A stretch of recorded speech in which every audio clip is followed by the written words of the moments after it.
Fallout Equestria Project Horizons Chapter 21 Waterfall. I shall save you. Show yourselves, you curse. Ha! There you are, you mangy mutts.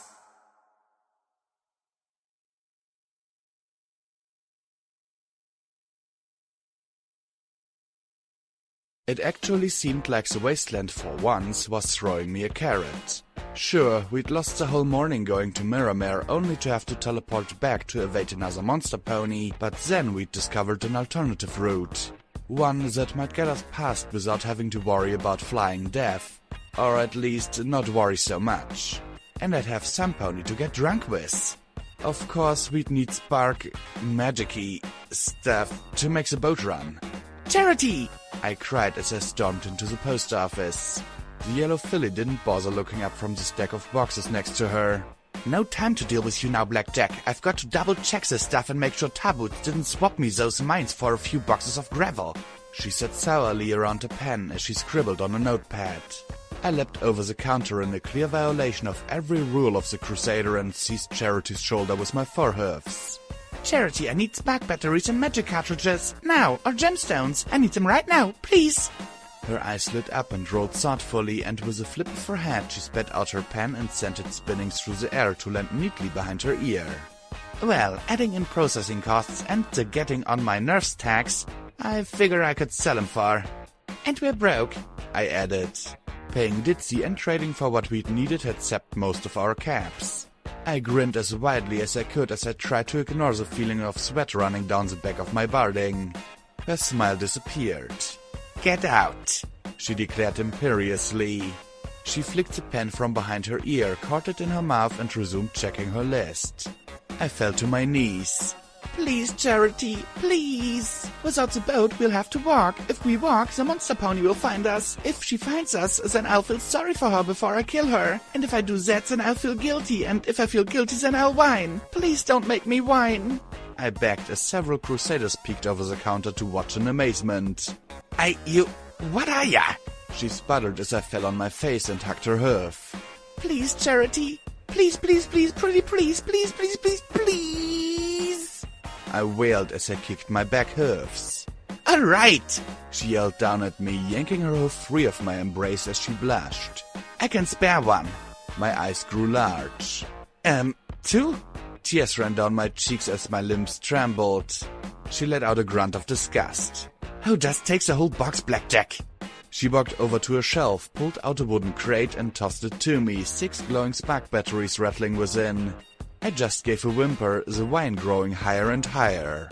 A bottle of wild Pegasus plopped on top of them. Humming in glee and floating the box in front of me, I made my way back towards the bridge, the humming faltering not a bit when, a few seconds after I got out of the shop, Charity screamed after me. It's going on your tab, Blackjack, you hear me? With interest!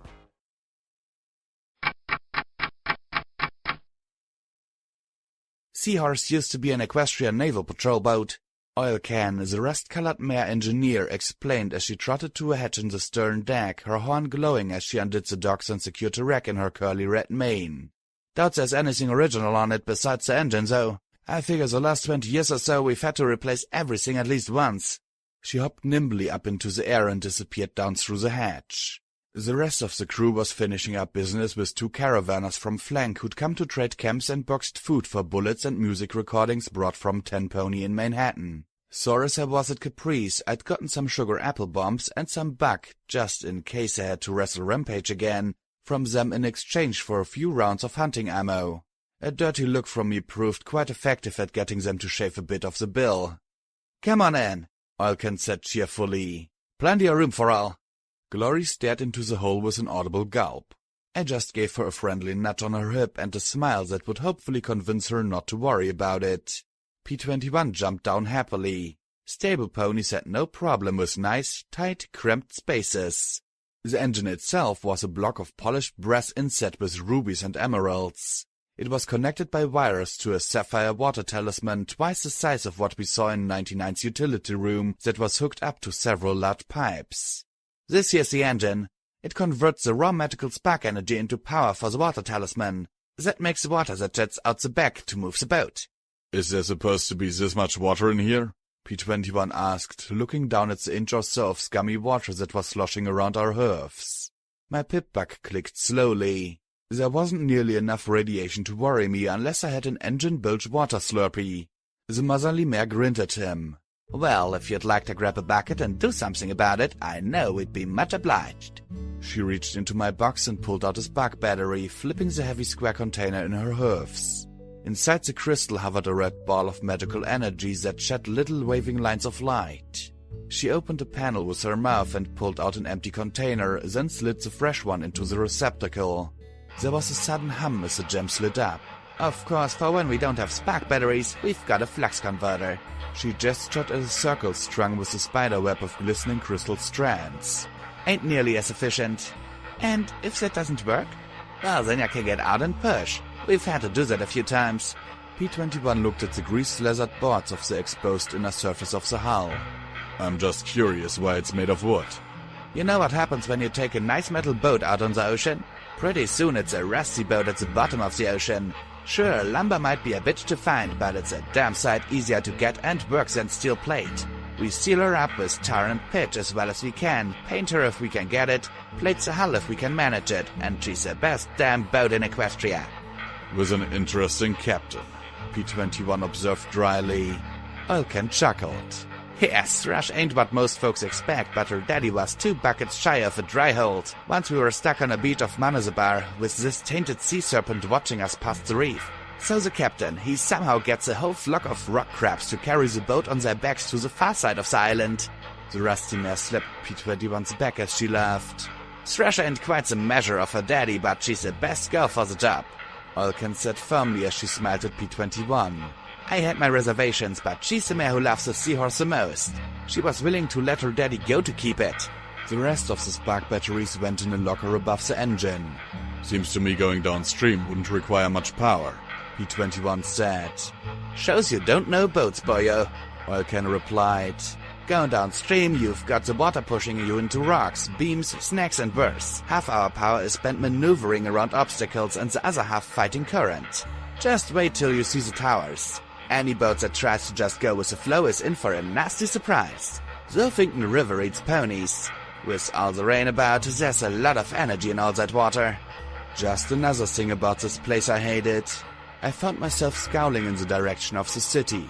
It seemed so wrong, like it was a trap trying to draw every pony in with lures of riches and food. I wondered how many ponies had come to Huffington and ended up killed by raiders, poisoned by taint or radiation, or sucked dry by enervation fields.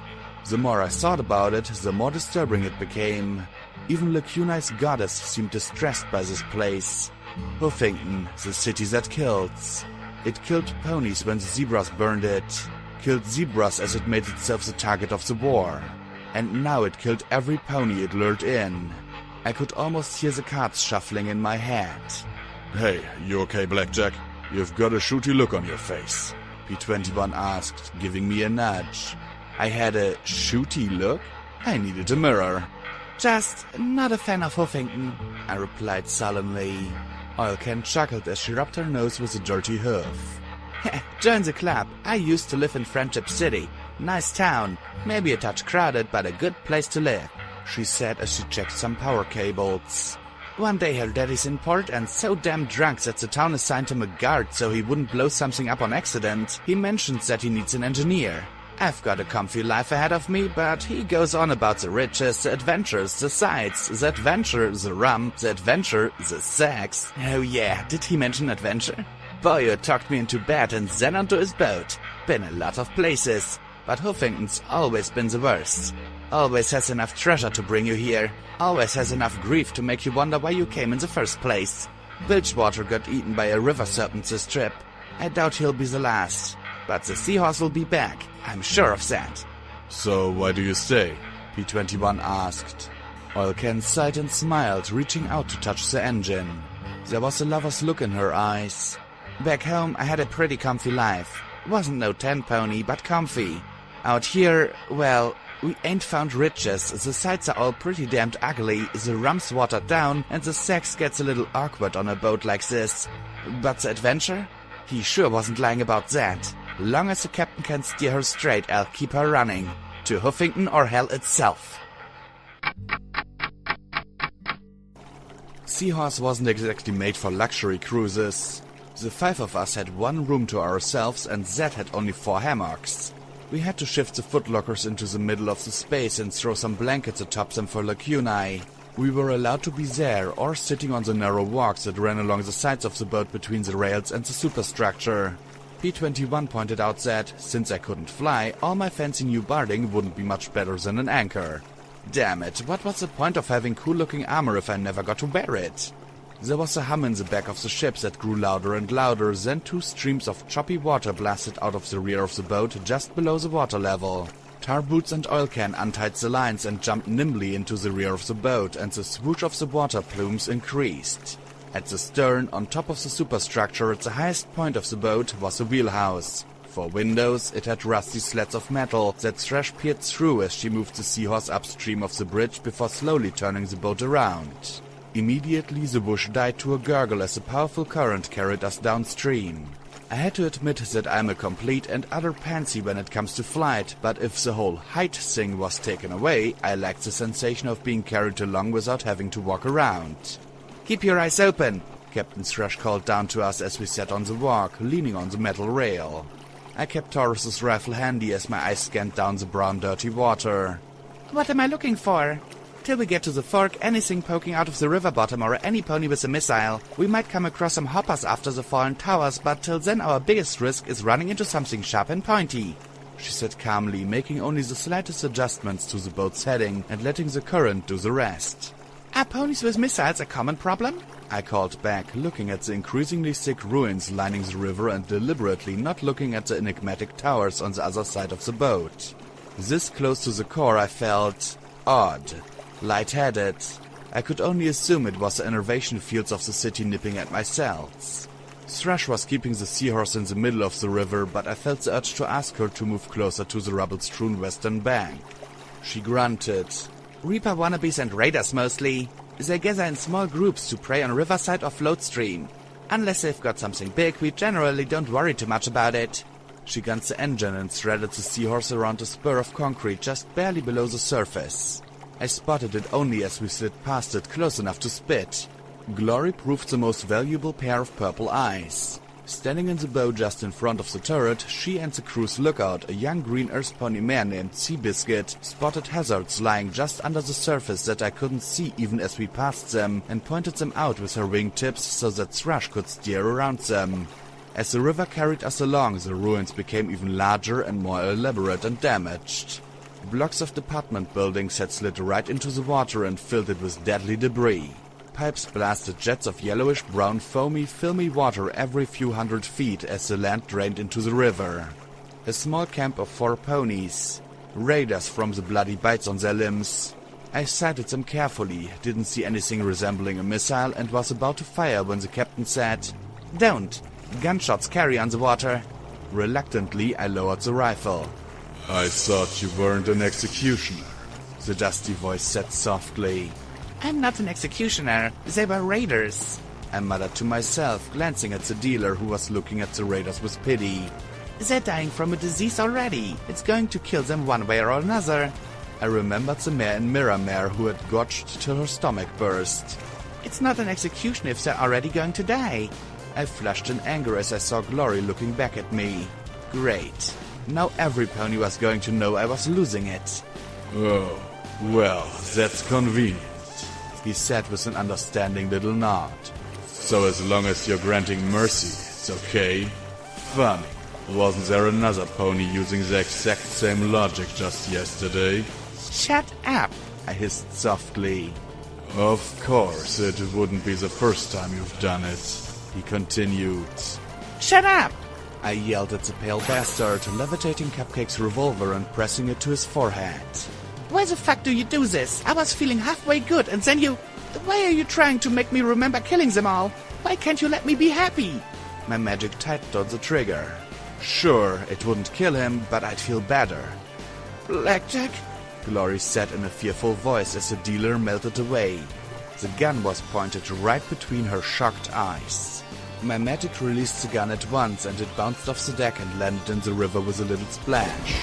I stared into Glory's fearful and hurt eyes and felt myself start to shake. I hadn't had the shakes like this in a while. I thought that I was over it. I'd put it behind me, matured, moved on. I am a fucking idiot. I hadn't put anything behind me. I'd thrown it in the closet and forgotten about it. I'd murdered fools, executed them. I'd rationalized, I'd justified, but my mind wasn't letting me let it go. I'm sorry, Glory. I wasn't talking to you. I'm just sorry. I saw the conflict in her eyes as I looked down into the water. Then she jumped over me and disappeared below decks. Well, that was interesting, Thrush said from behind the wheel. I don't want to talk about it. She smiled and shook her head. Didn't ask if you did. You don't have to explain to me. I talk to ghosts too sometimes. Not quite what I was dealing with. At least I hoped not. You do? Sure, Dad asking me to shoot him. She replied in a soft, casual voice that made me shiver. Looking back, I probably should have, so it's only fair he gets to haunt me from time to time, right?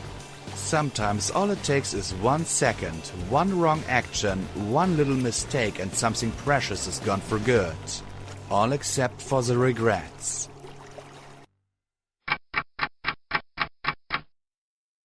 P-21 had as much affinity for sea travel as I did for the air. He lay with his face in a bucket on the stern deck behind the wheelhouse. Really, I didn't mind the rocking at all. It gave me something to think about besides that my brain was playing nasty tricks on my mind and I'd almost shot Glory in the face. True, she'd shot me first, but we were way past that. My ears flicked as I heard a distant sound, like a deep breath being drawn continuously. It made my mane begin to itch in apprehension as I looked first at the fire-gutted ruins across the river and then at the grim walls of the core. What is that? I asked Thrush as I rose to my hoofs. Fallen towers, she replied in a soft, grim tone. You ponies better get down inside and tie yourselves in. This is going to be a little rough. Her horn glowed as she lifted a length of rope and started tying herself to the boat. Somehow, I sensed a whole river full of understatement in that as I rose as high as I could, looking for the source of that terrible sound. I heard the others getting below, but I couldn't go hide. I had to see just what we were facing. The captain yelled something at me about breaking the first rule as I staggered forward. Passing the gun turret, I saw Oilcan pulling out the guns. Our eyes met and I saw the fear in them. This was something bad. I rushed to the front of the boat and ran into Seabiscuit, trying to go to the opposite direction. The sea green mare barked and backed to the bow of the boat as the deck heaved. We were moving fast. Really, really fast. The wide river now seemed ominously narrow, as if all the rubble and junk had constricted into a foamy flume. The boat gave one more lurch and the mare gave up trying to move back and instead began to frantically tie herself to rusty metal strings set in the deck. Tie yourself down, she yelled, but I wasn't really listening at that point. My eyes stared out in front of me as I felt a sensation like taking a cold bath wash over me. Like everything else in Huffington, I suspected that the massive core towers rising to the rolling clouds were ridiculously over-engineered. However, despite that, during the war's fiery end, one of the towers had broken off 10 stories or so up and had fallen across the river. The heavy, armored face of the fallen tower acted as a dam of sorts, and the tower's fall had shattered and knocked down a half-dozen more buildings that were now also lying in the swirling fury frothing water. The water poured over the jagged stumps of the fallen foundations like salvia over teeth. The river was hungry. How the hell are we supposed to get through that? I shouted. Then I stared as the boat flew between a pair of streetlights. We weren't going down a river anymore. This was a street. The impromptu dam had driven the river out of its banks, and now we were navigating racing currents running through the ruins of the shattered office buildings. Broken foundations and rusted streetlights flew past us as the water flew forwards faster and faster towards the source of that perpetual annihilation. Tie yourself down! Seabiscuit screamed again as she grabbed a second length of rope, knotted it around my chest and tied it to another ring. Captain will get us through, she yelled, the green mare staring back at Thrush with a look of frantic face. The captain just stared grimly ahead. Then I saw exactly where she was taking us. The tower had not fallen completely intact. A split had opened up inside it where the top third had snapped back like a peppermint candy stick and created a yawning chasm that the river was forced into. However, I didn't see a way through, only endless black. The seahorse seemed to hang, suspended on that eerily smooth rolling tongue of water that poured down endlessly into the gullet of the fallen skyscraper. And then, with a blast of cold, wet mist, we plunged into the darkness. I gripped the rail with my hoofs as we plummeted into the hollow interior of the skyscraper. Then, just as we'd fallen down, the water rose into a vertical wall again, and this time we were going up. The seahorse rode the arcing wall of water as it poured along the interior of the building like an enormous pipe. In my mutated sight, I could see the rusted steel beams stabbing at the seahorse like spears. Something banged against the underside of the ship, and I felt the entire vessel jump as we raced wildly down the interior of the building. Cracks in the walls sprayed cold, foul water in my face. I had no idea how Thrush, how any pony could navigate this passage. Then I spotted light ahead, and with the sight of another wall of water turning sideways. How could a vertical wall of water move sideways? "Hang on!" Seabiscuit screamed in my ear.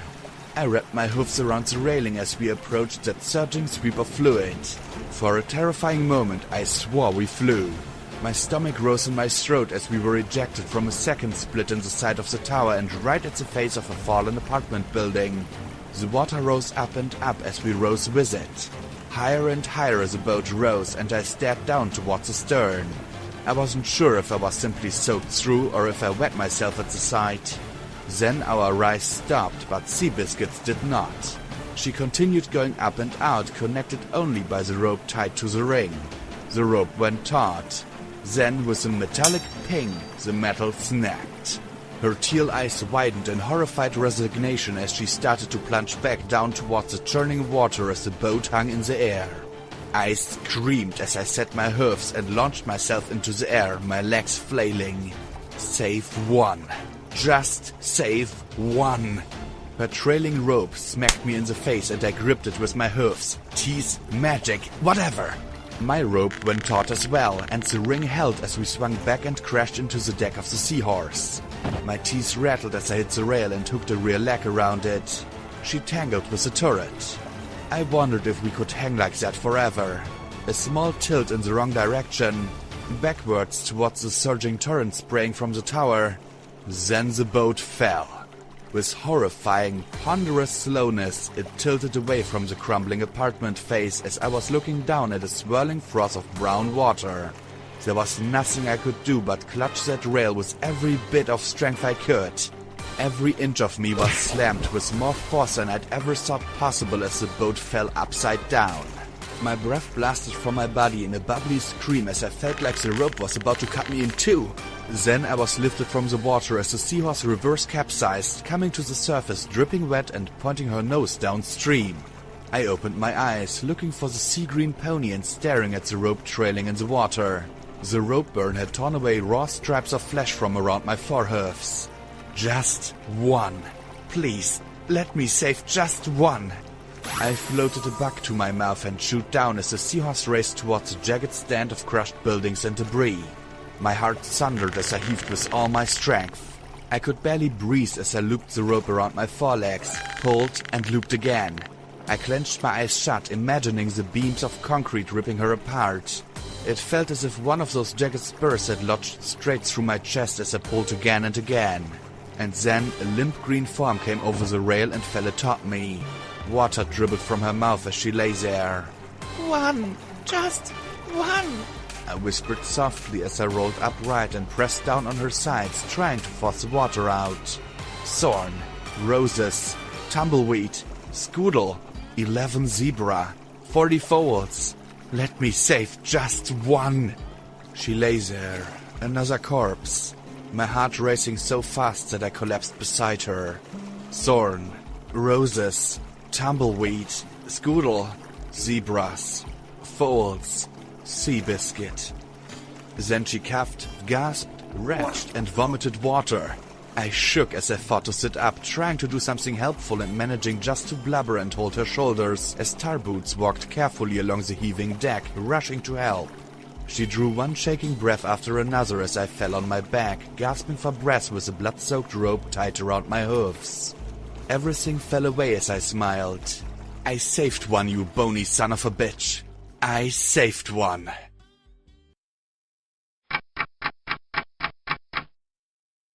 Wake up, Fishy. Fishy? My mom called over to my bed. I know you're awake, go fish. You're smiling. I'm not. Sleeping. And I snored loudly to prove it. She bumped me with her nose. Security mares have to wake up and do our jobs, Fishy. I don't want to be security, Mama. It's no fun, I muttered, looking up at my pink mama with her smart, indulgent smile and striped purple and red mane. Security's the best job in the stable, she said softly. Every pony says that about their job, I said as I rubbed my eyes and yawned. She just chuckled. But ours really is. We get to save ponies. Why do we gotta be so mean to the boys, Mama? I asked as my eyes looked over at two bucks walking with their heads hanging, following two mares. They looked hurt and something else. I didn't know what shame was back then. She smiled sadly as I got a green alfalfa smoothie from the cafeteria, munching on the sweet grassy sludge. We don't, but a lot of mares can be mean, so a lot of mares are mean to ponies they think it's okay to hurt. But why? They're not in my classes or nothing. What do the colts do? I asked as I ignored the spoon and straw and shouted down. They do something very important for the stable. They make babies. I imagined something like a factory where little fillies were assembled like dolls. They do? Mm-hmm. One of them made you, she said with a smile. Not sure which one, but... She flushed slightly as she said that to herself more than to me. But what did they do? I asked with a little frown. Well, in your grandma's times, bucks and fillies shared all kinds of jobs. All except for one, the overmare. Every pony got one baby to take over their jobs when they died, whether they were bucks or mares. Then, one day the overmare had a baby colt. The males were happy because there were a lot more mares than bucks anyway, and they thought the rules weren't fair. I grumbled. I don't think the rules are fair either. It's stupid I gotta go to bed when I'm not even tired. If you did, maybe you wouldn't have problems waking up, she said as she levitated a napkin to wipe my face clean. Anyway, the overmare said that the colt couldn't be an overmare because he wasn't a mare. The buck said that the overmare was breaking the rules because she couldn't have another baby. Then her foal died in medical. The buck said the overmare had killed him to have another baby and demanded she be replaced. But there's nothing in the rules for taking away an overmare's job. I gasped as I squirmed, trying to get away from her floating napkin. And did she, Mama? She just smiled sadly and shrugged. The bucks thought she did, and they were angry. They took over the maintenance level and threatened to do something very bad if the overmare didn't step down. The bucks had a lot of mares wanting to help them before, but breaking the air purification talismans would have killed every pony. There was a nasty fight, and several important parts of the stable were damaged. Finally, most of the bucks were captured, and the overmare said that from then on, mares would run the stable and bucks would make babies. I munched my green smoothie, making a mess of my face again. Huh, I wondered why I was never seeing any colts in school. Well, except for this one. He's always hiding near the door, or he was, I said as I tapped my hoofs against the table. I haven't seen him since I took him back to medical. She gave me such a sad smile. Try not to think about it, Fishy. Because once you started, you wouldn't stop. Not till it drove you mad. Security were friends with security, thus my friends were, by default, the children of security mares. Daisy limped to the corner of the schoolroom where we were taught our core lessons and security training by the bored, burnt-out banality of Miss Textbook. Marmalade looked at the cream-colored filly in concern, at the darkened red bruises on her face and the twitchy look in her eyes. There were bandages on her legs, side and flank. "Are you okay, Daisy?" I asked, looking at the bruises on her cheek and muzzle. "Yeah, I got in a fight," she said, sniffing as if it were no big deal. Daisy always got in fights. As security, she was supposed to fight. We all were. But I always wondered just who she was picking them with. "So what's Teach going on about?" she asked, and the honey-colored Marmalade and I looked at each other in concern. Daisy never cared about what the teacher taught. "The Ministry of Awesome and how it was just a bones thrown to Rainbow Dash, since she never actually did something," I said softly. "Sorry I asked." She yawned and we relaxed. Then Duct Tape walked by and the homely grey filly looked at the three of us. No, looked at Daisy. Daisy looked at her. "What are you looking at?" Duct Tape shook her head as she backed away. "I said, what the fuck are you looking at?" And as Duct Tape turned to run, Daisy charged her. "No, please, I'm sorry." Duct Tape begged as Daisy ploughed into the smaller grey mare and proceeded to pummel her. "You didn't see anything, you understand? Nothing, you grey pussy." Daisy shrieked. She kicked the other filly over and over again while Textbook just looked on with a mild expression of annoyance that her lecture had been interrupted. "Daisy!" I shouted in alarm, and the honey unicorn jumped as I raced to shove myself between her and the fetal Duct Tape. Marmalade just followed because that was what she did. She didn't have the sense Celestia had given a roach. Still, I shoved my way between them and kicked Daisy's face firmly with my forehoofs. That seemed to snap her out of it enough to make her fall back. "Get Tape to medical, marm." The yellow unicorn looked at me, then Daisy, then Duct Tape, and finally realized I was asking her to do something. She bit Duct Tape by her mane and dragged her out the door. "What is wrong with you, Daisy?" I yelled as the rest of the class pretended to listen to the teacher, because that was safer than listening and thinking. The bandages had fallen away and I stared at the cuts in Daisy's sides and flanks. They'd only been barely healed by the medical bandages, and unless she'd been hiding a horn her entire life, there was no way Daisy could have made such regular cuts. How? Now I was the one slammed to the ground. "No, Pony, it was an accident. I mean, a fight. That's all it was," she said as she shouted down at me. Don't think about it. Don't ask. Don't wonder. Crawl back into my desk and pretend like it never happened. Agree it was a fight and don't ask who. Agree it was an accident and don't imagine how. Do that and she might forget as well.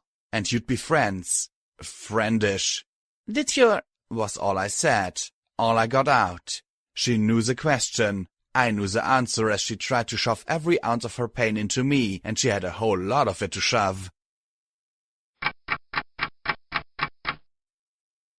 I opened my eyes, feeling the bobbing of the boat and hearing the sounds of ponies walking above deck. "You okay?" Glory asked as I stirred. "I feel like I got hit by a boat," I muttered, lying there and feeling my heart thunder. I felt bruised from horn to hoof. "You did get hit by a boat," the captain replied as she leaned on the rear hatch. "Didn't I tell you to get below and strap in? The rest of your friends did. You ran right out to the worst place you could." The captain did not look happy about me breaking the first rule.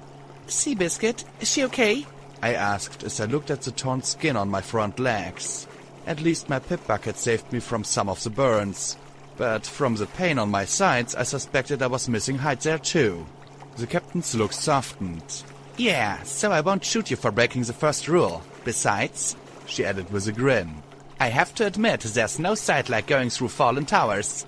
I had to agree. I'd be having nightmares about it for a while. I noticed that the captain was also showing some raw rope burns and bruises. Normally, I would have waited a few days for the water to subside. The water level was half as high as it should have been for safe passage, but you folks are in a hurry. "Not that much in a hurry," I groaned, momentarily sitting up and regretting it. I fell back with a groan into Glory's hoofs. "Where are we? How long have I been out?" "We're in Riverside, just below the falls. That crash did more than just crushed both of you. It also busted the seal on the bottom.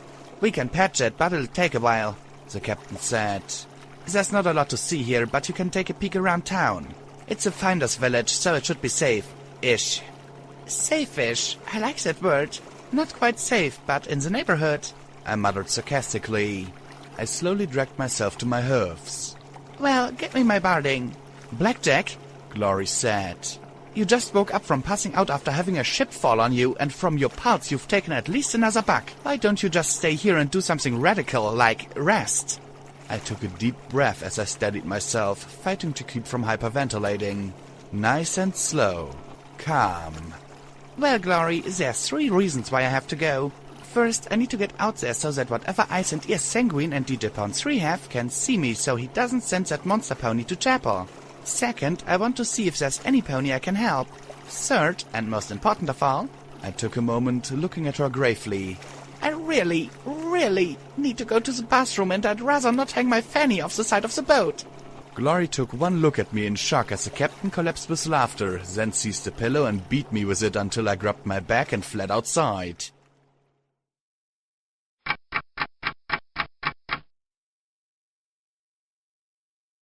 After a visit at the town latrine, a ditch that reeked so badly it almost had me reconsidering the boat, I found myself in Riverside.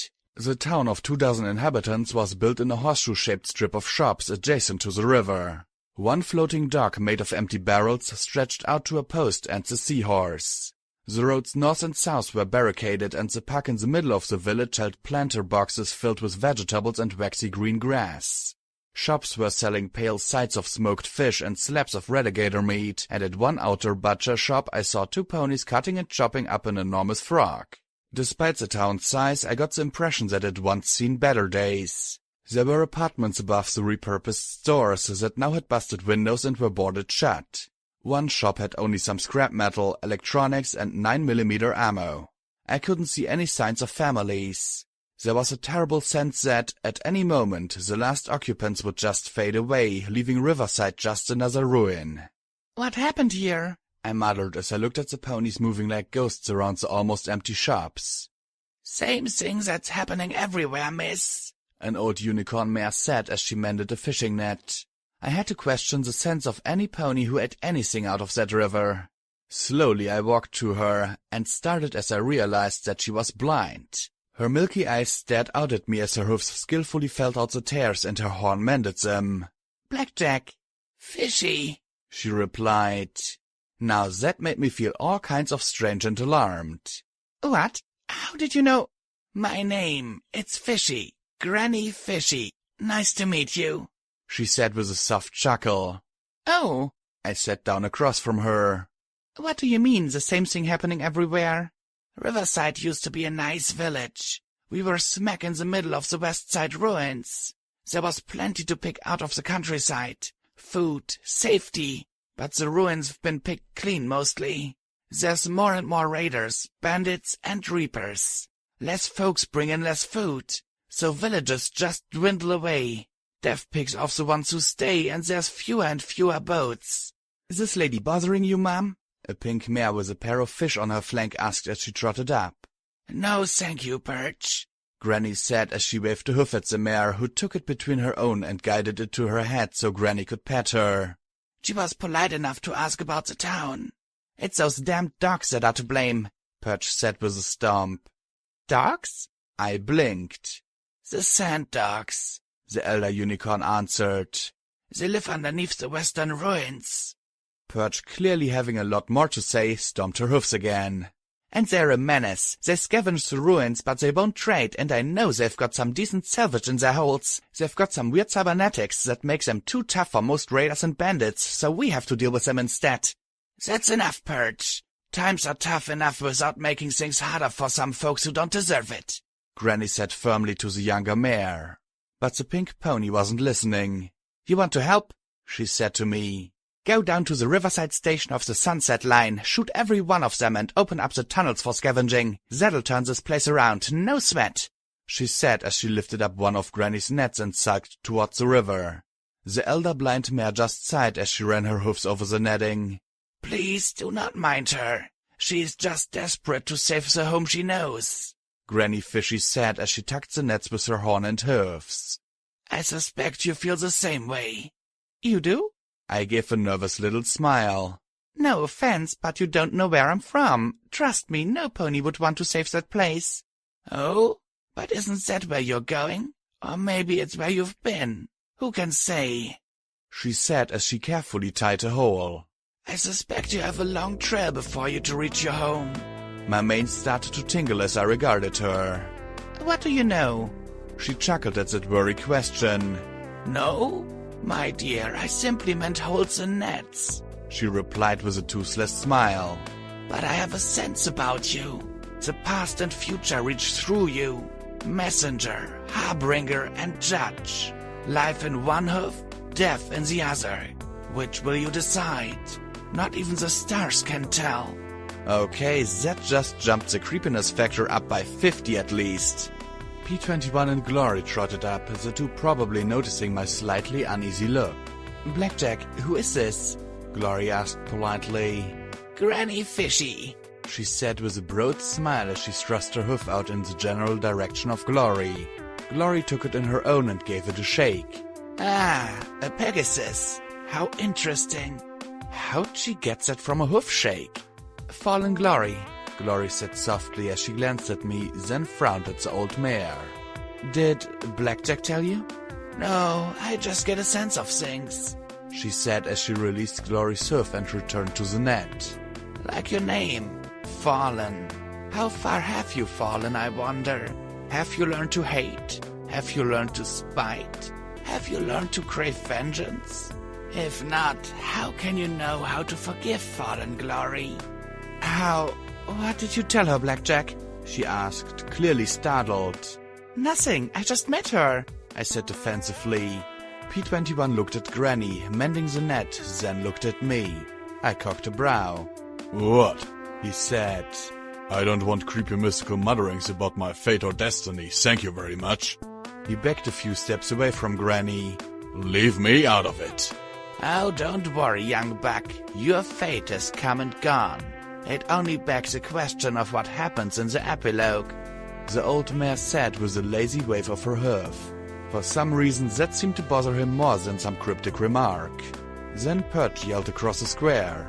Granny, stop with the fortune-teller routine and get that last net patched up. The blind mare chuckled and I gave her a skeptical glance. Had all this just been a local messing with Rubes? Ah, well, fun is fun, but I'd best get back to work, she said with a chuckle. Don't give an old blind mare's words too much thought. As we walked away, I looked back and saw her still wearing that lingering, old smile. Blackjack, are you sure about this? P21 asked as we moved through the ruins. It's one of my plans. Of course I'm not sure about it. But Perch said that if we could deal with the sand dogs, it'd open up the underground tunnels for salvaging again. And you know that there's always time for dealing with raiders and bandits. We've got at least 3 hours until Thrush patches up the boat, so why not do some good while we're here? I have to wonder how your foes will view your good, Lacuna said from the rear. She checked the heavy black laces dress and veil once we were out of sight of town. Oh, don't get her started with moral relativism, P21 groaned. She'll be stuck all day. Moral whatism? Look, it's simple. We're good, they're bad. That's all I need to know. Right, till one of them starts crying, the blue buck muttered. Why are 4 smart ponies being led around by an idiot? Can't be that smart then. I stuck my tongue out at him and looked at Rampage. She still wasn't much bigger than a filly, but I wasn't going to pick a fight with her with that chainsaw knife in her jaws. Hey, Rampage, are you smarter than me? She spat out the blade and balanced it atop her head as she said something in zebra to me. A toss of her red curls and she caught the blade again in her jaws with a grin. I'll take that as a yes, I said with a roll of my eyes. The plan was simple. I'd keep an eye open on my EFS for red bars. Glory would scout them out. We'd annihilate them and save the day. My pip-buck navigation already had a toggle set on Riverside. How it knew, I'd never know. Once the dogs were out of the tunnels, the seahorse would hopefully be ready to continue downstream. I just hoped we didn't get lost amidst these ruins. They were unlike anything I'd ever seen. The swampy remains of Frankfurt were nothing compared to the cracked and broken 10- and 20-story buildings that loomed over us. Most bore the telltale black charring of firestorms, and the streets were littered with rubble, smashed and twisted wagons, and, of course, bones. Still, a century of scavenging had turned the ruins into rain-drenched shells. Perfect little layers for predatory ponies. And speaking of which, there were some red bars straight ahead.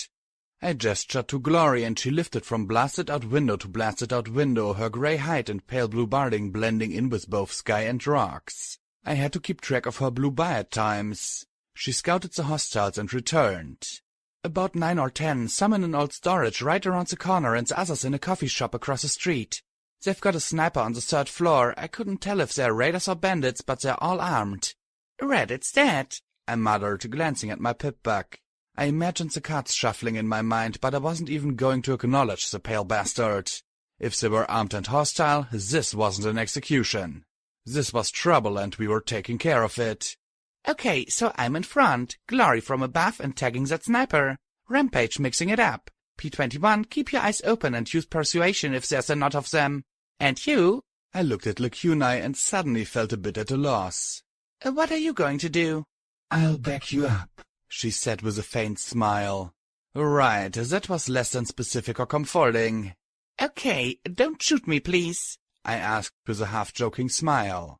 I started towards the hostiles when P21 cleared his throat. What? I asked, looking at him and his sardonic little smile. He stretched out a hoof and tapped the helmet sitting atop my saddlebags. Oh, right. Headshot. Good thinking.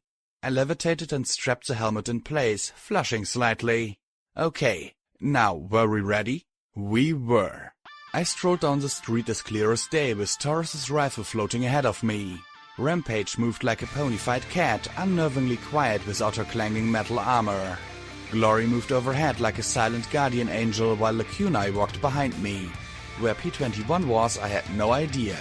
Laying mines, readying grenades, I just knew he'd be there. Through the scope, I saw a mare walking from the coffee shop towards the corner grocery store. I saw the spiked armor, the sawed-off shotgun and, most importantly, the half-dozen hoofs dangling off the sides of her barding. Most of all, I saw the eager grin that split her scarred face, yellowed eyes widening in glee at the sight of me. Then I sent her brains out the back of her head with a clean shot through her left eye. All hell broke loose. At once, 3 more ponies rushed out, but they had the sense to go for cover behind the piles of rubble. One opened up with a SMG, a 10mm Zebra model if I knew my guns, and sprayed bullets down the street at me. Where the heck had raiders gotten enough bullets to waste them with an SMG? The pistols were a little more accurate, but my barding took the rounds with equanimity as I took aim with the rifle and blew the noggin off the mare with the SMG. From overhead came the boom of a rifle round and a resounding ping glanced off the side of my helmet. Somewhere, I was sure, P21 was thinking smug thoughts. Okay, enough badass stupidity.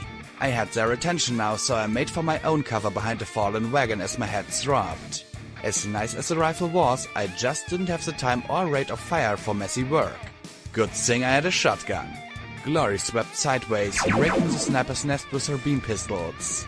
There was another louder boom from the sniper, but she deftly twisted clear of the shot, pirouetted and resumed cooking the sniper with little beams of death. I just waited as Rampage raced in towards the 2 raiders with the 10mm automatics. The sight of a charging little zebra-striped pony seemed to make them hesitate in amusement. They realized their mistake too late as Rampage leapt over the rubble and wrapped her hoofs around the mare's neck. Then the Ripper roared as she sawed her head clean off in a fountain of blood that seemed to make the remaining raiders stare in awe. No wonder Deus had been able to command these psychopaths. Unfortunately, her awe made her a sitting duck for a round of buckshot to the head. Now, where were the rest? From the inside of the store spilled the remainder of the raiders. They'd been taking their time getting their barding on and guns ready.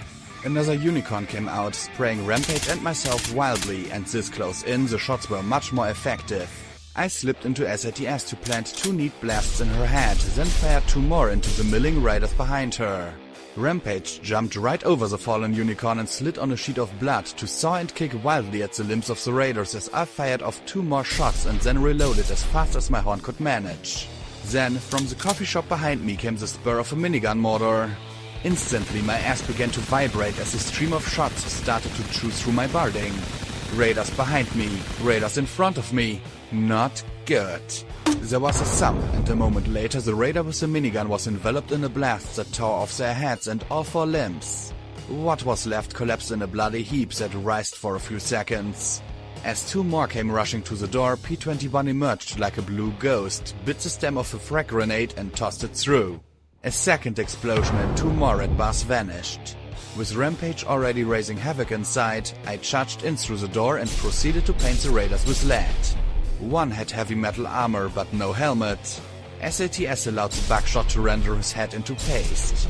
When the gun was empty, I tossed it into my sling rather than waste time reloading, then grabbed the fallen unicorn's 10mm SMG. One raider was taking aim with a hunting rifle.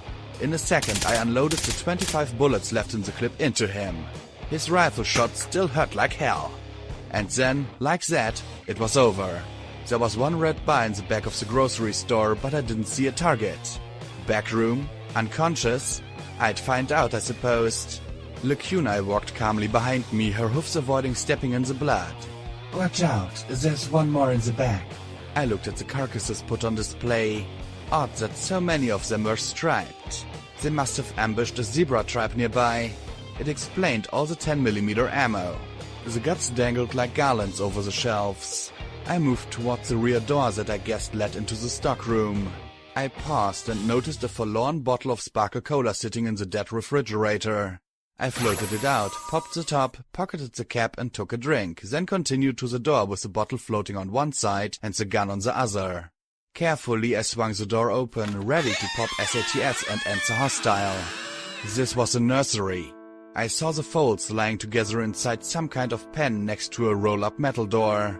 My mutant eyes picked out the shapes, one of them shaking and sobbing and rocking amid all the rest. Hey, it's okay, I said softly as I put the gun away. She was clutching a little ball to her chest as she sniffed and hiccuped. You're safe now. Then she looked at me. She giggled, her scarred lips slashed all the way to her ears as she raised her ball and bit off the stem. I just stood there as she threw it at me from the heap of dead fillies and colts. I couldn't move. I could only think play as I watched the grenade arc towards me. A shimmering whitish-purple field appeared around the filly and the grenade. The explosive hit it and bounced back just before the fuse ran out. The room shook, part of the roll-up door blew out, and I just stood there, looking in a daze at the pulped pile of ponies. A voice whispered in my head. I told you I'd have your back.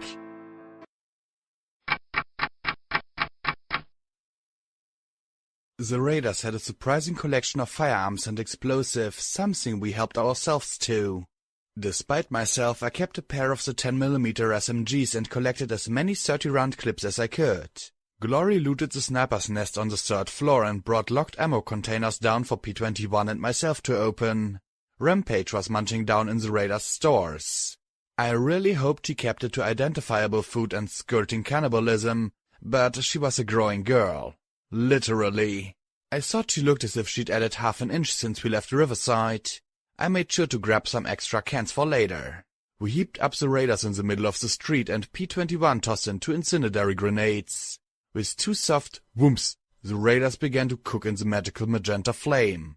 The real surprise was Lacuna picking up the minigun with her magic and turning it over curiously. I was struck with how she handled it, ejecting the belt before detaching it from the slain raider's battle saddle. She tested the motor, rotating the barrels slowly as she maneuvered the massive weapon with shocking grace. She kept the weapon pointed towards the ground as she examined it closely. She knew guns. Is there something you need? She asked quietly as she noticed me watching her. I just didn't expect the goddess to be into guns. More than a few who have joined the goddess know about guns, she said calmly, but there was a strange, scornful undertone in the telepathic voice. The goddess, of course, knows that guns are weak and worthless compared to raw magic. What are bombs and missiles to the energy of the cosmos itself? She asked as she turned the weapon over again, pointing it down the street. I had no idea how you aimed a minigun. You disagree? One of the few who can. The goddess is quite disgusted with me for even handling such a weapon, she said calmly as her magic lifted the heavy ammo drum from the battle saddle and slid it underneath the weapon, connecting the belt once more. There's a certain destructive elegance in it, however. They are tools of war crafted with care and skill. I noticed her magic had no difficulty at all handling the weapon and ammo. I doubted I'd even be able to carry it. So, now you have a bigger horn and a bigger gun, I grunted softly. A long resentful sigh drifted through my mind. Perhaps, but you have friends, Blackjack. Are you saying that the goddess doesn't have friends? I asked, scratching my head. She slowly shook her head in the negative. I gave a confused smile. Wait, I thought all your Alicons were connected, right? She gave a single nod. Why would the goddess want friends if you're, well, all together? Just because we're bonded doesn't mean we like each other, she said as she pointed the minigun down the street and narrowed her eyes. The motor whirred and a spear of fire and lead lanced out to chew through the rusted side of a wagon. Her eyes relaxed as the gun whirred down. Sometimes I think the goddess desires friends more than anything else in the wasteland. She simply can't admit it.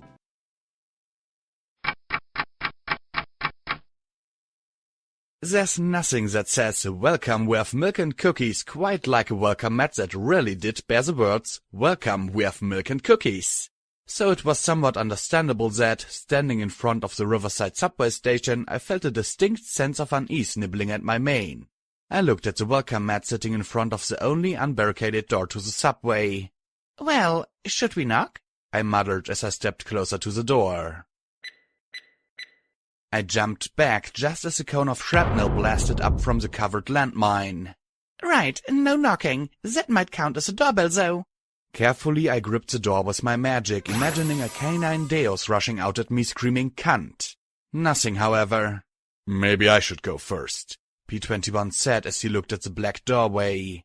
Emergency light flickered in the depths. And try not to touch anything, he said as he dug through his saddlebags and took out a pair of wire cutters. He knelt in the doorway and there was a metallic snip as he cut a tripwire strung across it.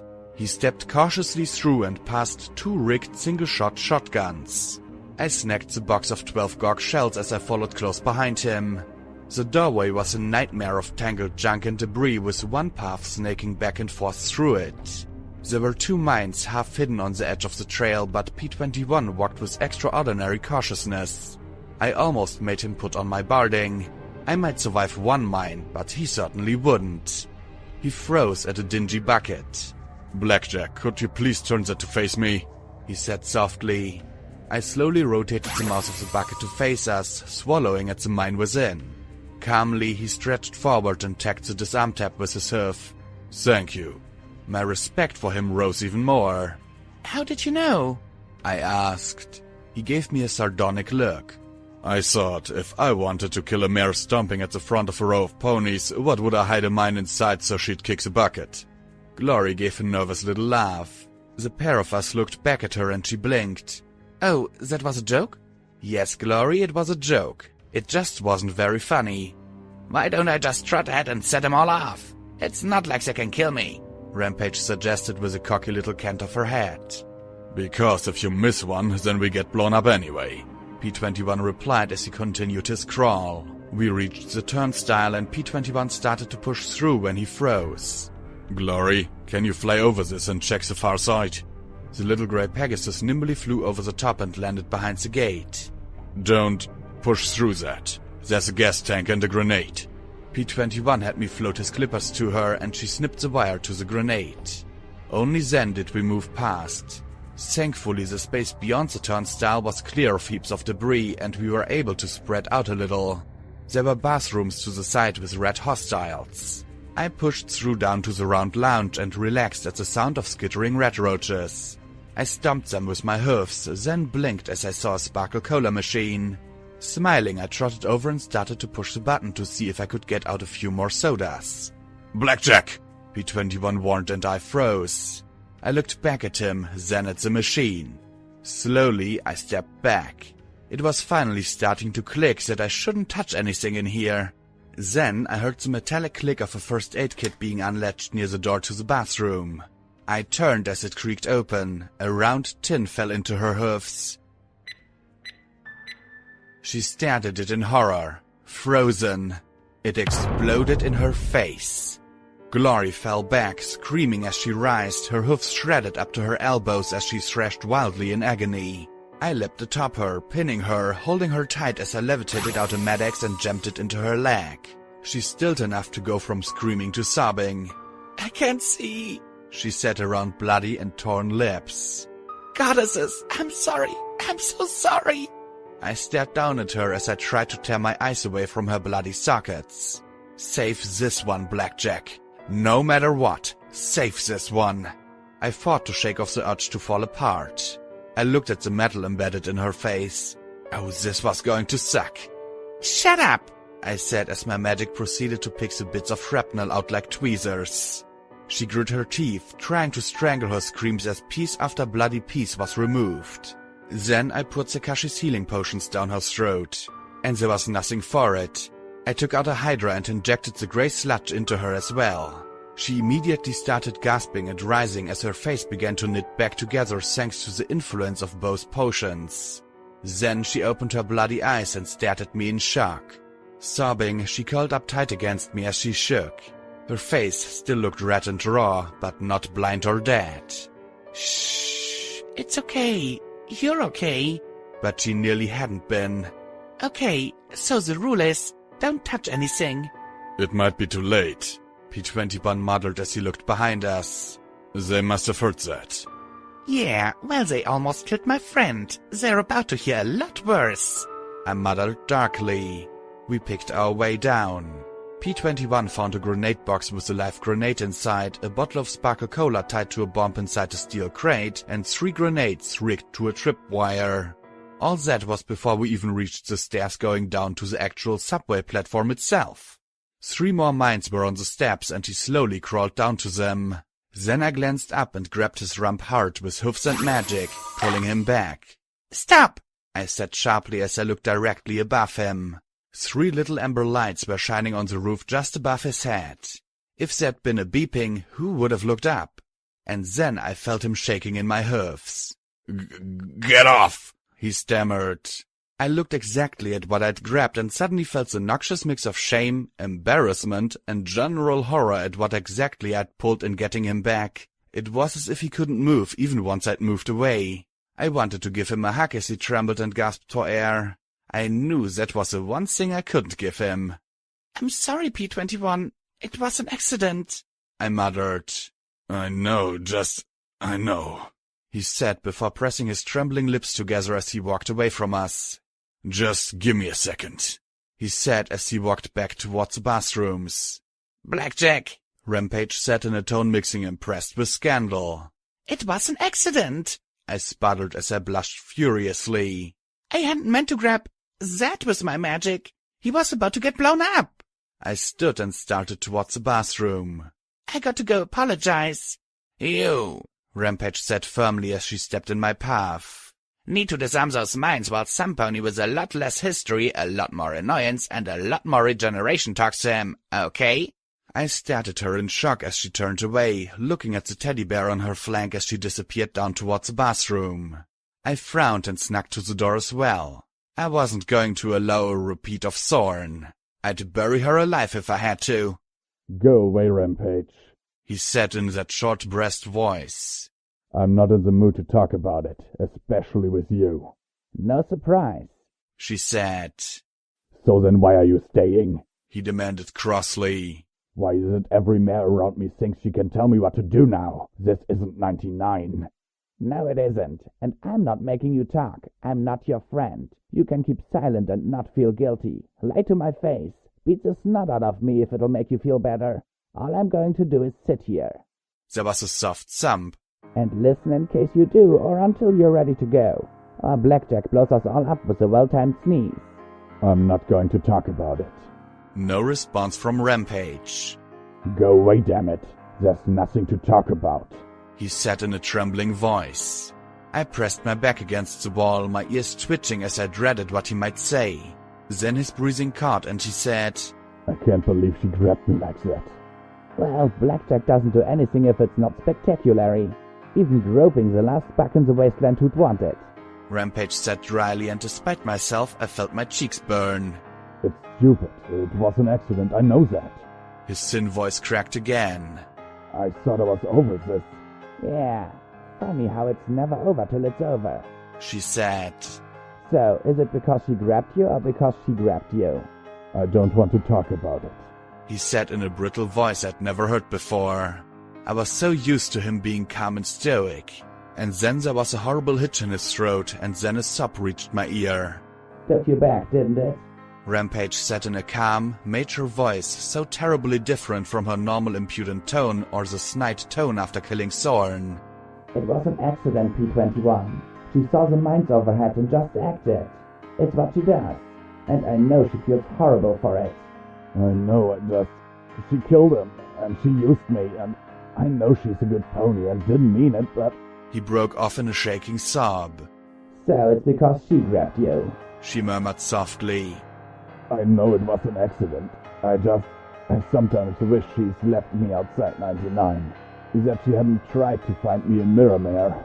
I feel so glad to be alive till anything reminds me of that place, and it feels like I'm back there.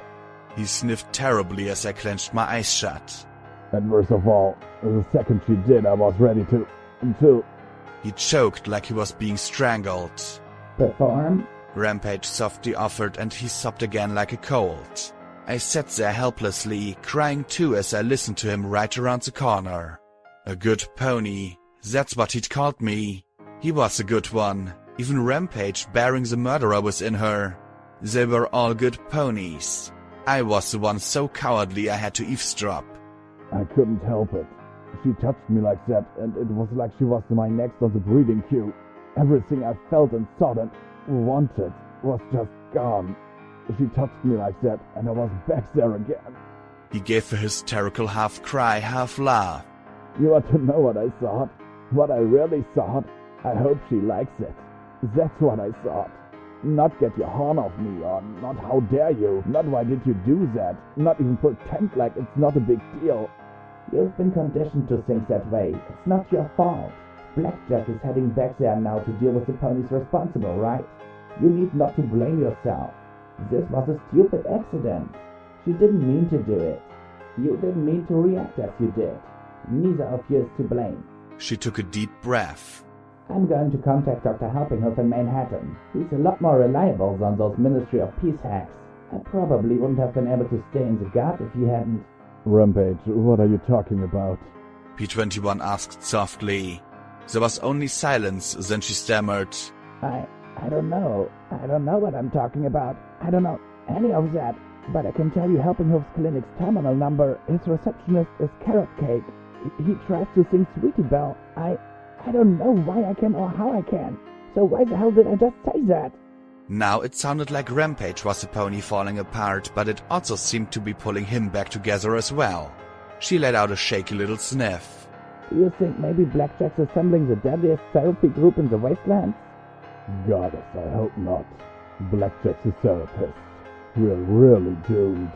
Then he paused. You know, I haven't heard anything explode in a while. You don't suppose she's listening to us right now, do you? Come on, even Blackjack wouldn't be that dumb. I grimaced, rose to my hoofs, and tried to sneak away as I blushed shamefully. I needed to find a hole and bury myself till I sprouted some new brains. They grew like mushrooms, right?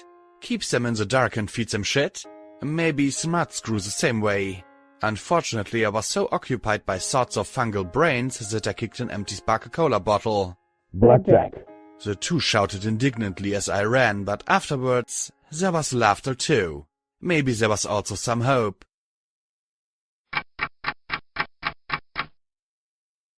Okay, what kind of sick creature traps a baby carriage?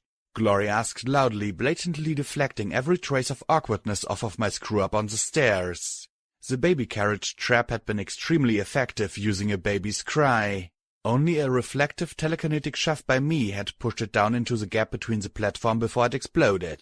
A second later, and only Rampage would be walking out of here. Smart ones. It almost got us all. P-21 muttered as we looked around the subway platform. And we also know that perch was right. These scent dogs are sitting right on top of a treasure trove of salvage to be able to set up traps like this. So where are they? They have to know we're here, I muttered. The subway station was clearly a home, or den, of some sort. There were beds set in the subway trains, a table with some recently opened cans of food on it, a radio playing DJ Pound 3 of all things. Were they out scavenging? Raiding? Lying in wait? I walked over to a table and looked at busted open energy cartridges. There was also a small smattering of ruby flakes. My eyes scanned the room, but my EFS came up blank. I trotted to a door marked Maintenance Access on the far side of the room. There was a blue bar inside. Hello, is any pony there? Then I remembered that we weren't looking for ponies. The maintenance space was filled with electronics and strange mechanical devices. The opening door brushed against strange metallic limbs hanging from racks over workbenches that rattled against one another. I looked at the tools set neatly in order. On one workbench sat empty Sparkle Cola bottles that held a stash of emeralds, rubies, and even some diamonds. One corner had a bed and filthy blanket covering it. I had to admit I was tempted to take everything that wasn't nailed down. For some reason, some pony had taken a small plush rarity unicorn toy and had turned it into a pincushion. It didn't look like there was much of a need for needles in a workshop like this. There was a little sign above it. No whining. The wall by the bed was covered by papers. A lot of them appeared to be old plans and designs. The Victory Plaza Rail Station, Shadowbolt Tower, Tunnel 456, Lunar Hydrospark Generator System, Tokamer Reactor Facility. All of them were stamped Ministry of Wartime Technology, Classified, Ministry of Arcane Sciences, Top Secret, or Ministry of Morale, Forever. Here and there were photographs of a trio of dogs. One showed them dressed in army fatigues, similar to that of Macintosh's Marauders and armed with energy weapons and a lot of explosives. They were grinning while behind them smoked numerous craters. Another showed the three standing in the middle of a half-buried ruin, bizarre and disturbing spirals carved in the walls and doors. A third, this one grainy and black and white, showed a valley that possessed a stark kind of beauty to it. There were a few more here and there of individual diamond dogs, and I was surprised by the sight of the dogs in some sort of eating contest with Twist, while Vanity looked on in disgust. The picture next to it had Twist sprawled out in defeat. The other interesting thing were the newspapers. Ministry of Arcane Sciences declares Pleasant Valley Relocation Act. Diamond dogs to be moved to a point land outside Appaloosa. Ministry Mayor Twilight Sparkle invoked eminent domain to appropriate the Pleasant Valley Mineworks and has started eviction processes for the current inhabitants, being known collectively as Diamond Dogs. Although the natives protested the relocation extensively, Princess Luna granted the royal decree and dispatched members of the newly formed Equestrian army to maintain peace in Pleasant Valley and surrounding communities like Onei. Twilight Sparkle said that she sympathizes with the Diamond Dogs, but that the needs of Equestria must take priority. Pleasant Valley is being designed a critical MAS research facility for the testing of implanting of radical and potentially hazardous spells, as well as a high-risk storage area for any potential byproducts of waste. She assures the Diamond Dogs that a new community for the Diamond Dogs will be found elsewhere in Equestria. Another article caught my eye. Trail of Broken Diamonds. Military units supervised the relocation of the Diamond Dogs from Pleasant Valley this week to a temporary holding camp near Appaloosa. Units from the 1st Regiment were deployed from Huffington and the 99th from Philadelphia to ensure that the Diamond Dogs removal went smoothly. Despite their apparent submission, several Diamond Dogs made a futile and savage attack on the Ministry Mayor Twilight Sparkle. Their attack was foiled by a handful of troopers led by Big Macintosh of Ponyville, who quickly came to the rescue of Miss Sparkle and were able to subdue the attackers without casualties. Some critics have dubbed the relocation the Trail of Broken Diamonds, citing the unprecedented move to force non-ponies from their homes. Legal experts have pointed out that Diamond Dogs, being non-citizens of Equestria, are not protected under law. Ministry Mayor Rarity was quoted saying, "Oh, don't worry about those things. They're not like ponies or even zebras.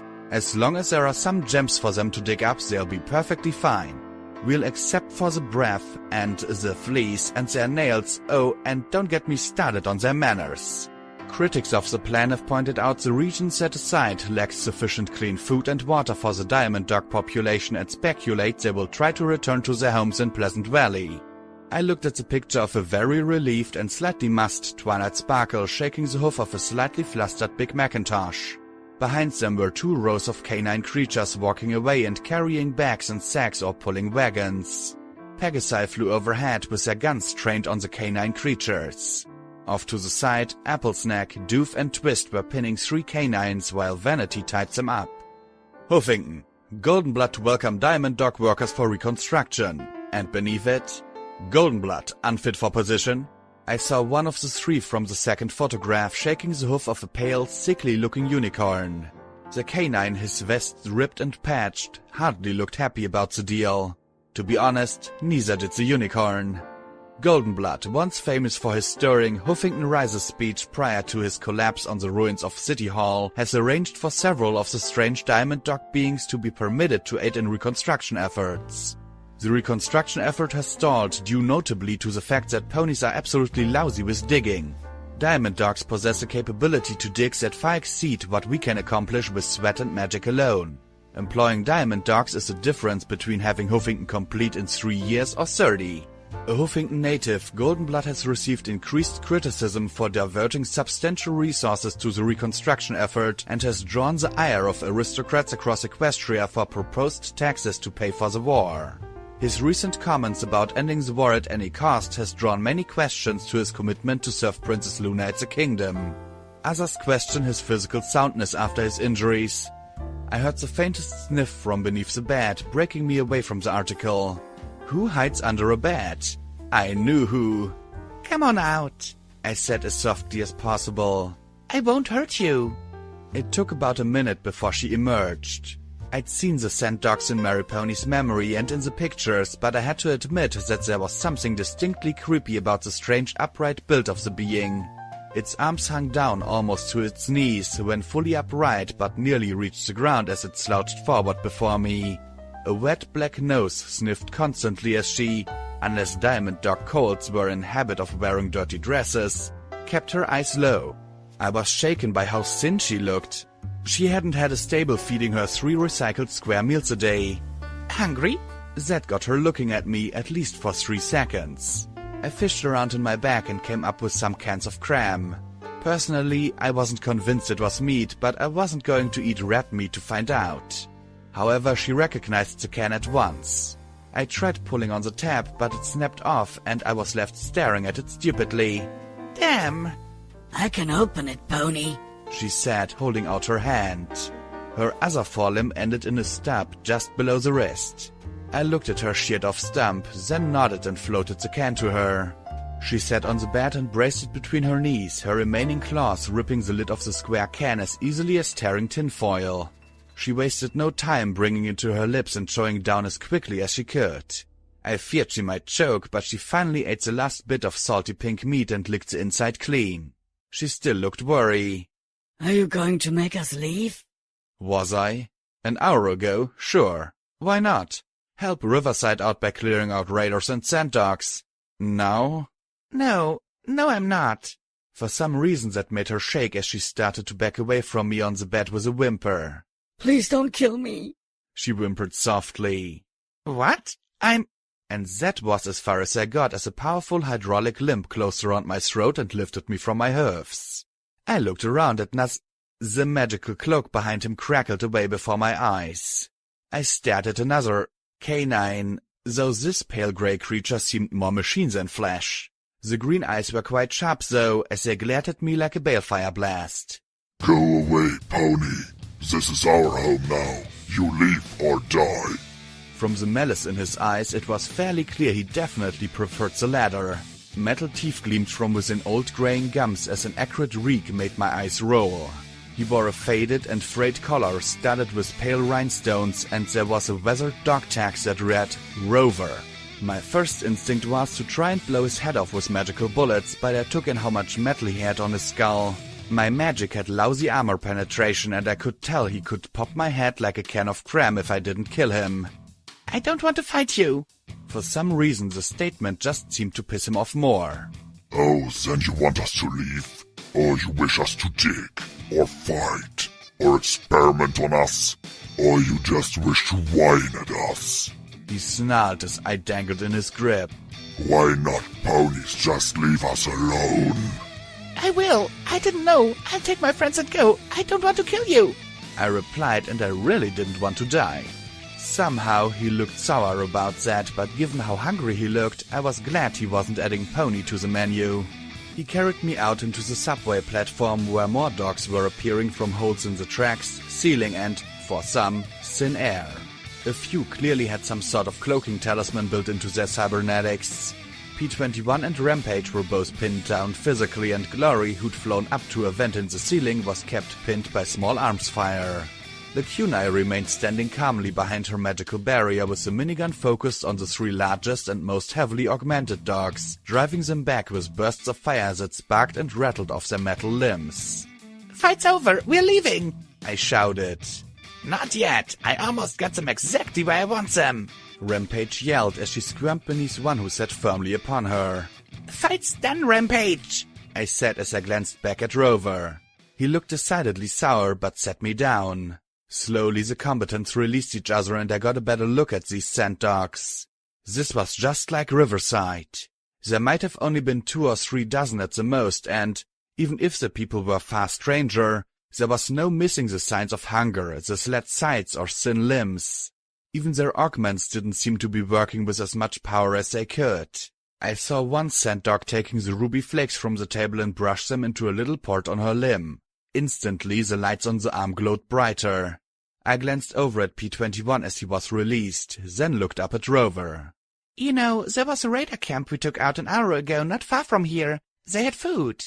I commented lightly and instantly saw the excited looks and heard the sniffing. Rover glanced down at me with a disgruntled little sniff, but then the old dog gave a wave of his augmented hand. About half the camp went running the way we'd come down, sniffing our trail. Can we talk? Always talking. Why can't ponies just leave? He grumbled as he started back towards the maintenance room. Because I want to help you, I replied. I heard P-21's groan from all the way from across the platform. What happened to you? What happened? He froze and straightened, turning and looking down at me. His eyes seemed to glow. What happened? He growled softly and then turned with a snarl, flinging his arms wide. Pony happened. Pony take home. Pony take gems. Pony take lives. Pony take world. Pony take everything. Pony tell us do this. Pony tell us go there. Pony tell dogs shut up. And always Pony is whining about stupid pony war. He said as he slammed his mechanical claws into the platform. Why is Pony always whining about Pony? Piggy not whine, cow not whine, chicken and ducks not whine. Only Pony is always whining about Pony. Okay, somebody had issues with whining ponies. I'm sorry. I didn't mean to make you mad. Please, I just want to know how I can help you. Please. He said with a little snort as he looked at me with narrowed eyes. Only one pony said please and mean it, but he just used dogs too. You mean Goldenblood? He gave a hiss. He comes to us in desert, dry sandy ground, no gems, only rocks. Tunnels cave in all the time, not home. He asks us to come to city, dig tunnels, pay in gems, say city home to all that help build. We come, we dig for ponies and he pay in gems. Digging is hard and dangerous. Dogs get hurt and pony magic not work well on dogs. Pony use dogs to make machine parts for dog and pony. But city tunnels not home either. Dogs want dogs as home. Gold pony say he try and help. And did he? He talked to pretty pony princess. He tried to tell us not to go home. Home not home anymore. Gems done, nothing left. But it is home, do ponies not understand? Home, and we wish to return. So gold say maybe if dogs fight zebras we go home, and we fight. But there are many, many zebras. Then one day not many dogs left. We ask, can we go home now? He made the strangest little snuffling noise. Golden take me home, valley gone. Big pony building instead. Tunnels full of poison. Ponies poisoned our home, our home. Dogs not poison pony home. Dogs not make pony kill for dogs. I go back, try to tell, but others return home anyway. Poison home is still home. Ponies call them stupid. Ponies try and make us leave. The snuffling noise increased and I realized the old dog was trying to cry but had lost the ability. Dogs know, okay, pony? It is our home. Dogs know we die there, but it is dogs' home. Let dogs die in our home. But Gold ask we come back to Huffington. He say please. He say sorry. He means both. Some come in tunnels dogs dug, and we stay. Bombs fall. Many pony die. Many dogs die too. He let out a growl. But even after bombs, ponies always telling dogs to go. Always, always, always, always. And I had to admit, feeling sick to my stomach. The moment Perch told me there were things in these tunnels with something that could help Riverside, I'd taken a tangent away from saving 99 like an idiot. They'd been right to fill the entrance with mines. They'd mined 8 containers and soda machines and things ponies would go after first. Even the baby basket had a pony doll inside it. Pony now knows. Pony should leave. Rover said as he took the young dog's hand and returned to the maintenance room. I sat down hard and looked over at my friends and the dogs who remained to watch us. Slowly I stood and trotted back towards the still open door. As I knocked, I heard Rampage say to P21, Told ya, 5 bits. Pay up. May I come in? I asked as I saw Rover trying to wire together a child-sized mechanical hand. He growled faintly as he glared at the metal. Well, it wasn't a no, so I stepped inside and watched as he worked the tools with familiar skill. He opened up a tiny port and shook in a few crushed emeralds. The lights on the hand immediately lit up, the claws twitching. I'm sorry, I replied. I didn't understand. He took the hand and attached it to a brace. The young dog took it and attached the device to her stump. She gave a yelp, and then the hand twitched as magic animated the metal. She stretched up and gave the old dog's scarred cheek a lick before backing away. I fished out another can of cram for her. Rampage didn't need all of it. Her mechanical claws tore open the can as easily as her natural ones did. She looked up at me warily. Thank you, Pony, she said, drawing another sharp look from Rover. Then, as an afterthought, she added, I'm Fifi. I gave her a smile. Kids were kids after all. Unless they were zodiac colts, but still. My kindness didn't seem to sit well with Rover, who looked at me like he wasn't sure if he should thank me or not. What do you want, Pony? You tell us where find food. We let you go. Why you stay, Pony? I want to help you, I said with a smile. It's my sort of thing. We do not want Pony help, he said, pointing a finger at me. Pony help always hurt dogs, always. Please, you need food and you need gemstones, don't you? I thought back to Bottlecap and smiled. You can trade for food with Riverside, and I know a pony who runs a gem mine. Pony don't listen, he growled as he rose and faced me. Pony help always hurt dogs. We try trade. Ponies cheat us. Ponies steal from us. Ponies attack is. Dog cannot trust Pony, he said as he looked down at me with a strange look. Who is Pony who come here and thinks she can make everything all right? I'm security. I just want to make everyone safer, I said lamely. Who was I to think I could just trot down here and overcome 2 centuries of pain and mistrust? I was such an idiot. My friend has a gem mine. Oh, really? Ever heard the phrase too good to be true? And I had no idea if Dusty Treads would help or Perch would be willing to play fair. He just looked at me with a scowl, his green eyes hard and suspicious. Then Fifi tapped the half-empty cram can against his metal arm. Eat. Dog not eat Pony food, he replied sourly. She beat the can against his arm again. Go play, Fifi. She frowned, narrowing her eyes and banging the can several times against his arm several more times. Finally he gave a resigned sigh, lifted the can and let the slimy pink mass remaining plop into his mouth.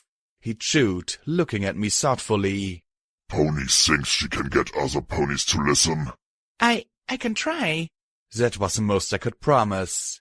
Rover scratched his white, tethered ear in a little cloud of dander. I did not think Pony help Fifi. I not think security on radio real Pony. Or she help dogs. He pointed his mechanical claw at me. We will bring things to trade. If village ponies are good and fair, we will trade for food. If not... And he just sighed. If not, then they'd slowly run out of food and gems to power their limbs. And then they'd die. I'll try and convince them, I will.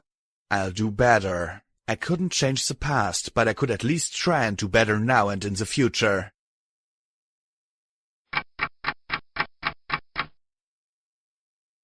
I had to admit we were spoiled by the Mirrormere teleport. I'd thought that Lacuna could simply teleport us all across Huffington at will. She firmly corrected that notion. She could teleport herself across Huffington if she had to, with potentially 1 passenger. Without soaking up gobs of radiation, however, she'd only be able to teleport the 5 of us a few hundred feet. That was enough for us to get outside, but it left my head spinning and feeling as if I'd just gotten struck by lightning again. Lacuna donned her black lace dress before we returned. A large purple unicorn caused far less commotion than an alicorn. She wrapped her minigun in a burlap sack as she floated it casually beside her, the weight seemingly easy within her range of handling. If I tried carrying that weapon, my horn would burn out after 5 minutes. Back in Riverside, I approached the dozen or so ponies about the sand dogs coming to trade. The tone was immensely skeptical. Perch outright suggested ambushing them just to thin out their numbers. "Listen to yourself!" Glory suddenly shouted, the half-healed cuts on her face giving her a somewhat ghastly expression. "Aren't you supposed to be ponies? Because all I'm hearing is a lot of bandit talk. Kill first, take now. How is anything supposed to get better if ponies just kill and steal and take? It's got to stop!" I had to admit I was pretty impressed, and it shut up Perch enough that the villagers seemed open enough to give it a try. The only thing they had to lose was everything.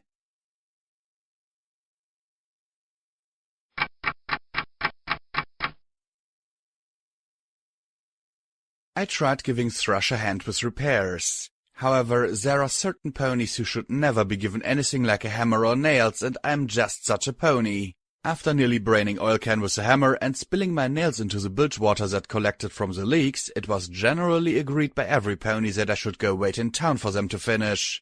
Glory and P-21 proved far more capable at heating up the clumps of tar that were being used to plug the gaps. I almost burned the boat down. I think I've mentioned a few times that I hate waiting, especially in a small town where there was literally almost nothing to do. I walked the perimeter of the food court 4 times, the dealer just standing there, watching me. He wasn't talking to me. I wasn't talking to him. In fact, if I could, I'd ignore him for the rest of my life. He'd almost made me shoot Glory. I still hadn't answered for that. Something that bugged me, though, was the door he stood next to. It was just a simple metal door set between a fantastic hoofwear and radio stable.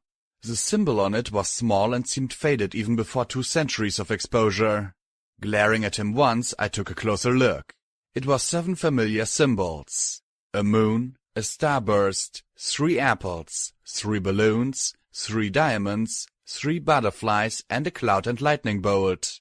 The moon sat in the center, surrounded by a ring. The 6 other symbols were arranged around it, and 2 more grey lines weaved in and out of them, seeming to tie them all together. At the bottom, written in small letters, Office of Interministry Affairs, Riverside Branch. This was the OIA? This looked like a janitor's access. I tried the door and grimaced as I found it locked. Well, time to see if I'd learned anything from P-21's lessons. Carefully I knelt down and started to tease the lock with a bobby pin. 2 snaps later I was wondering if I was doing this right when suddenly there was a faint click. I glanced up at the dealer, who simply shrugged. Inside were stairs going down and lit by flickering emergency lighting. I tried the light switch, but there was nothing. Instead I picked my way down into a workspace that was rather tight even to a pony who'd worked in a stable. Papers were piled high on standard-issue desks amidst a few dead, dust-covered terminals. A few apathetic posters hung on the wall. OIA, we bridge the gaps. And, how can we help today? The only one that caught my attention at all was one that read, Do better. There weren't any pictures of the ministry mares. In fact, the pony who did decorate the walls was Princess Luna. Her expressions varied from stern to mischievous to knowing. I flipped through some of the papers at random. A memo from the MWT to the MOM about Spritebot interference with radio reception in Riverside. A MOI letter asking if a particular brand of magic insectile talismans were being accredited to the MAS or the MWT. Was the MOP inspecting all Stabletech stables to make sure they were accessible to handicapped ponies? Clarification from the MOM asking if the Macintosh Memorial was going to be set up in Ponyville or Canterlot. A petition for the immediate inspection of the Yellow River Detainment Facility for health violations. Damn, if it only said where that was. As I read on, I got 2 impressions. 1. The OIA was really boring. Really boring. In fact, my vision started to blur trying to keep interested in all this pointless paperwork.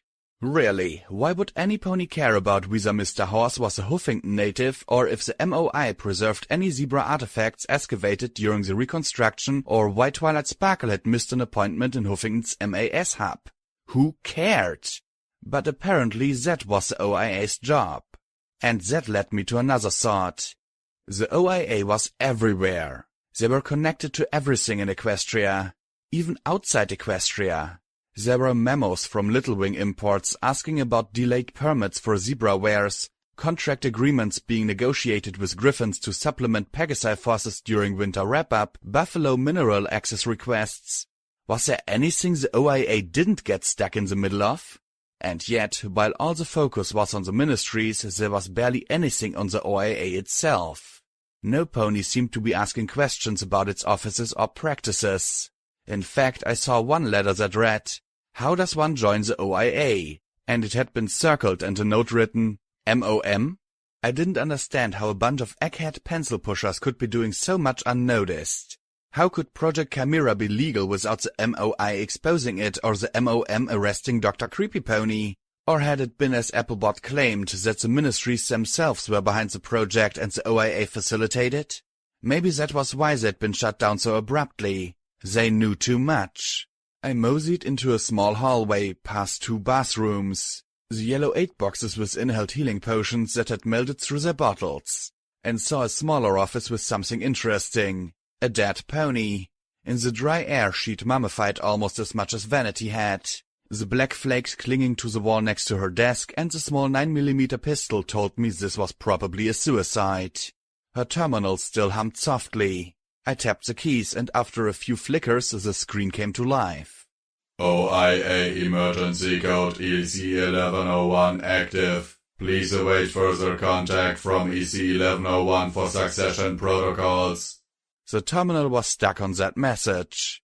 On a note beside the cherry red mare had written, "Luna is dead. Equestria is dead. Sorry, Director."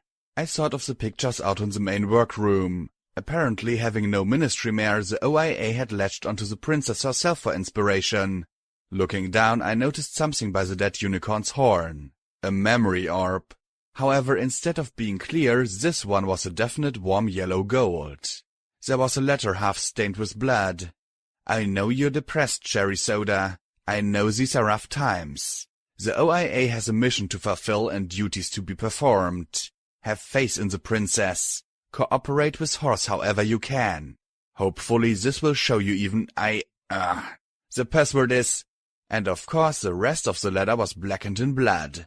I screamed in frustration and stomped my hoofs, lifting the letter with a scowl. Then I paused, looking at it. I walked to the bathroom and turned on the sink, listening to the rats slowly add up as I carefully wetted the blood-stained section and rinsed away some of the blackened fluid. I squinted, but I could barely make out the rest of the sentence. "What your bug friend refused to give." Okay, now I was cursing and stomping my hoofs again. I lifted the orb and squinted, thinking. Anal sex? Muffins? Diamonds? Head? Damn it! An answer? A foal? What? I took a deep breath.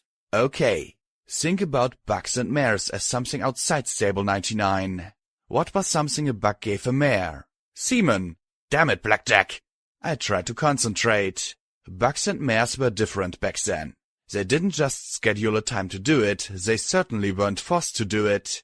They had relationships, and those relationships eventually became like Mr. and Mrs. Cake. And to do that you had a wedding. But before you had a wedding, you had to receive a proposal.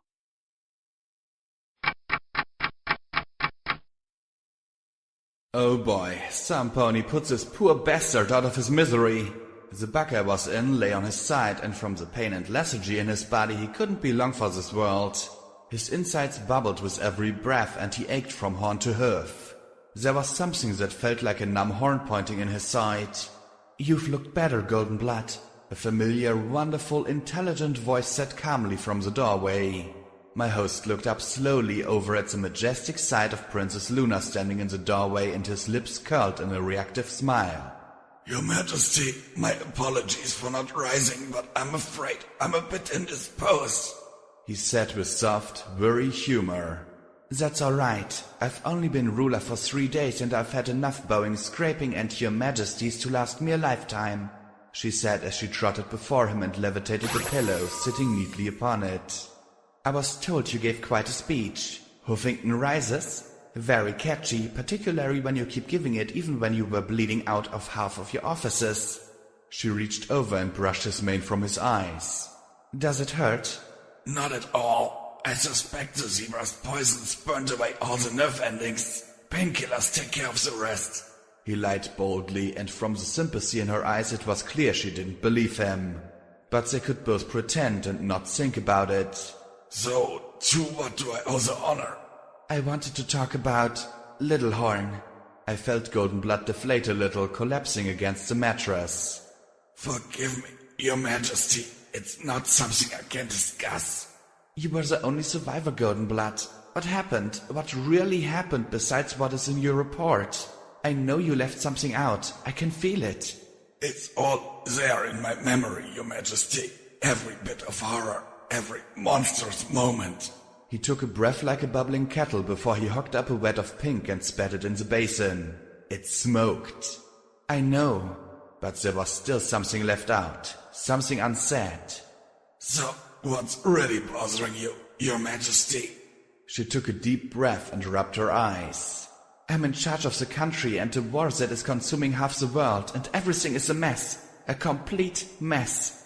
So why tell me? You were right 10 years ago. You were right about what we should have done. Had we just done things differently. She shook her head and then looked at him with a firm gaze.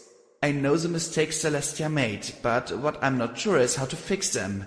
We're drowning in disorganization and chaos. The entire government was utterly formed around Celestia, and every pony around me seems torn between treating me like my sister with a coat dye job or flinging their hoofs into the air and crying doom. He closed his eyes and I could just barely hear him humming something softly under his breath. Then he looked at her. You aren't Celestia. She gave him a worried smile. Celestia was such an effective monarch because for 1,000 years the government formed around her. Every pony would anticipate her wishes, tell her what she needed to hear, do what she needed done. You are not Celestia. The moment the bureaucrats, nobles and people realize that, this country is lost. You seem to know a lot about politics, Golden Blood, she observed. Most of the books I've read about the subject start and end with Celestia, and the so-called experts just seem to want me to grant them better favors than Celestia did. I spent a great deal of time in Rome growing up, and I read far more than is healthy. The zebras have a far more robust political system for selecting their Caesar, he said with a groan as he paused and coughed that wet, retching noise. She looked down at him and then asked softly, What do you think I should do, Golden Blood? He paused and coughed up another burning gob. What was inside him? What you need is to remake Equestria. She just looked at him with a dry smile.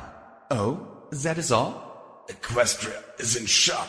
Between Littlehorn and Hoofing, the entire country is in paralysis. When it wears off, it will be too late to act. If you announce a reformation, reorganization, restructuring, something, it will give ponies hope and change. Confidence in audacity, refuge in the knowledge that you are going to act. And the more different it is in appearance from Celestia's government, the better. I see. So anarchy it is then. Of course not. And if you wanted anarchy, you wouldn't have accepted the job. He stared at her and I felt the urge to blink even though they weren't my eyes. Luna closed her own with a small frown.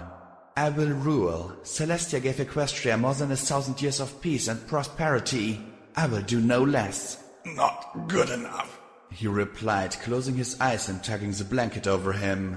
He peeked out at Luna's slapped expression. What? She stammered. If you're trying to run Equestria to soothe your ego and prove you're another Celestia, then you're going to fail, and fail miserably. Luna's eyes fell as her confidence melted. And you know it too. No pony wants their lives hanging on a princess trying to one-up a legacy that's impossible to copy. He broke into another fit of coughing. No one ever said that to me before, Luna muttered, still looking a little shocked.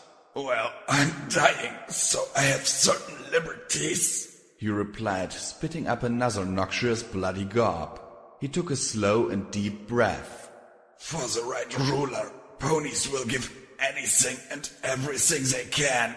They will fight to the death, sacrifice their lives, and walk into fire. We are ponies. It's our nature. So here's my proposal. Beckon Artemis and prepare to pay out the nose for peace. And abdicate as well. See what government the ponies come up with and wash your hoofs of it.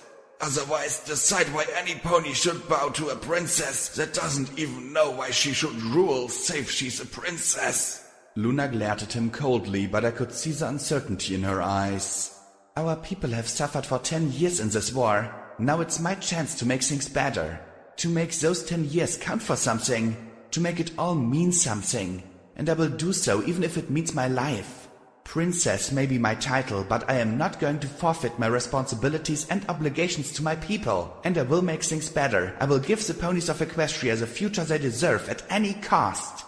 At any cost? Could she imagine the cost? Could he? He closed his eyes and then gave a resigned sigh. What you need is the reorganization of form more than substance.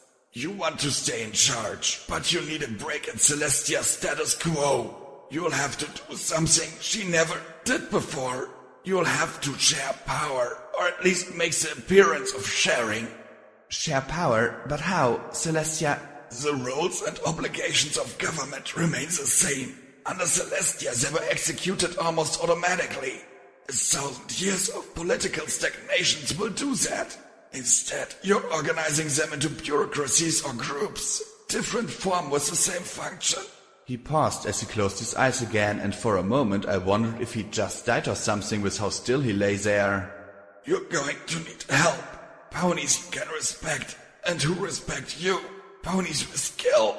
Well, I respect you, she said, and he looked at her and I felt his heart beat faster. But why? Aren't I supposed to rule directly? Not even Celestia ruled directly. She ruled through inference and tradition. If she'd had to make every decision like you're trying to do, she'd have been crushed. The government that she formed was largely automatic. What you need are bureaus or ministries who can act while you rule. They'll screen a lot of the day-to-day activity, but you'll need a figurehead for them to solidify around. Some ponies that can rally the people's face and deflect their criticism. A pony with enough ability to be effective, but selfless enough to lack ambition. And that will not be easy to find. But Luna was smiling as she stared at the door. Oh, I don't know, Golden. He turned his head to look at a familiar yellow Pegasus with sweeping pink hair. Hello, Fluttershy, Luna said with a calm smile as Fluttershy gaped in stunned silence. She finished in a squeak, her one visible blue eye peeking adorably from a gap in her pink mane. Fluttershy's been nursing me along, Goldenblood said with a fond smile at Fluttershy. Once she returned as she drew up her hoofs, hiding her mouth behind them as she hovered. Her eyes darted from one to the other as she blushed terribly. Yes, I volunteer at the hospital whenever I have time, she said with a shy smile. I know I can't do much, but I want to help out however I can. Luna just gazed at her with a glowing smile. Do you think ponies would rally behind that, Golden? Fluttershy blinked as she looked from one to the other in confusion. I had to agree, it did seem perfect. So why wasn't Goldenblood smiling? He spoke softly in a near-dead rasp. I suppose they would, Your Majesty. Thank you, Goldenblood. You've given me a lot to think about. In fact, you may have saved Equestria, she said as she reached down and touched his side. A wash of magic poured through him and he gave a spasm. It felt as if a cooling wave passed through his wet, poisoned lungs. Suddenly he was able to take a deeper breath with only the barest hint of that wet rattle. When the light faded, even Luna looked like that spell had taken quite a lot out of her. And get well soon, Goldenblood. I'm going to need you with this reformation more than ever. She walked to the door and Fluttershy hovered to the side. Luna gave her that clever, intelligent gaze. Fluttershy, is Twilight Sparkle still in Ponyville? I need to speak with her about an important matter. I think so. We were meeting there this weekend, the yellow Pegasi said as she rubbed the back of her head with a hoof. Thank you, Fluttershy. I'll see you soon. I think that we'll be seeing much more of each other in the near future. It's time for the elements of harmony to save Equestria once again. and with one last passing look at Goldenblood, she walked from the hospital room. What was that about? Fluttershy said in confusion before she smiled down at Goldenblood. She landed and brushed his golden mane from his face and then started. Why are you crying? Nothing. She simply said I was useful. He rasped softly as he sat up in the bed. Well, let me get you cleaned up and check your burns, Fluttershy said brightly. Fluttershy? He closed his eyes, but I could feel the few slow tears inching over his face. Yes, Golden? I'm so sorry.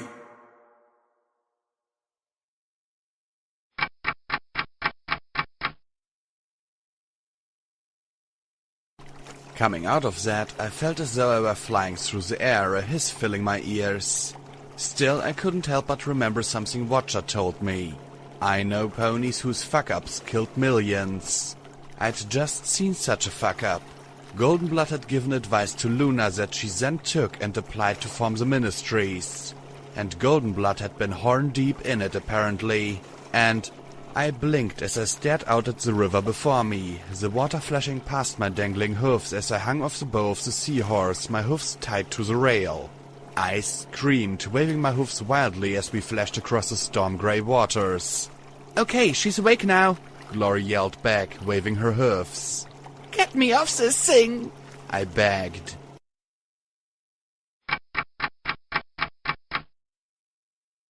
I will never, ever go into a memory orb alone when my friends don't know where I am. Ever, okay? I muttered for the 10th time as Glory and Rampage laid atop me, pinning my rear to the deck above the captain's wheel. Rampage was definitely getting heavy. Glory thumped her hoofs on my head. You better not. We were ready to go 5 minutes after you left, but suddenly we couldn't find you anywhere. Lacuna finally magicked up a spell to find you. Then you were out when we really could have used you clearing out Huffington Bridge. So, what do you say again? I will never, ever go into a memory orb alone where my friends don't know where I am. Ever. I replied with a grumble. Apparently, while I had been in La La Land, the seahorse had to pass under a bridge that a slew of Reaper washouts had managed to take over since the boat passed upriver. Unfortunately, they'd had a missile launcher. I'd missed out on the fun of teleporting up and wiping most of them out. On the plus side, though, we'd added to my store of ammunition and odd weapons for resale. Glory finally decided that enough was enough and climbed off me. I shoved Rampage off as I looked around with bruised pride. Actually, what pride? I'd been an idiot trying to get into the orb alone in the first place. I knew it. This was just my friends letting me know how much I'd scared them. Still, I wish you could have seen it. Luna and Goldenblood coming up with the idea for changing the government and Luna laying the foundations of the ministries. I mean, I didn't get a lot of the political gobbledygook, but it was still amazing to see. Well, I figured the ministries just happened, Rampage said as she scratched herself. Like one day Luna asked Twilight Sparkle and her friends, "Hey, wanna help me run Equestria and blow up the world? It'll be great fun." Lacuna looked over with an unfathomable look. Well, things have to get started somewhere, don't they? I said with a sigh as I looked at the golden orb. Luna needed to rule, and Goldenblood told her what she needed to do to get every pony to follow her. And it worked, until the war and everything got out of hand. So why had he told Fluttershy he was sorry? Why had he seemed more keen on getting Luna to surrender and abdicate than to actually follow his ideas? And why had he given her advice at all, only to seem to regret it later? I think all those ponies were just crazy, I said with a little nod as I put the orb in my saddlebags. Maybe it'd come in useful later, or maybe Lacuna would want to see it. She hadn't said a word when I offered it to her. I hopped up into the wheelhouse and sat next to Thrush, who was staring ahead intently. "So, where are we, Captain?" "We're coming in on the fork," she said as she slowed the boat. "Dangerous spot here. We'll let the current take us in for now." "What makes it dangerous?" She gave me a sardonic look. "Oh, lots of things. Hoppers, leechers, snacks. Ever see a sea serpent?" "Captain, I grew up in a stable. I hadn't even seen clouds till 3 weeks ago," I reminded her as I looked ahead.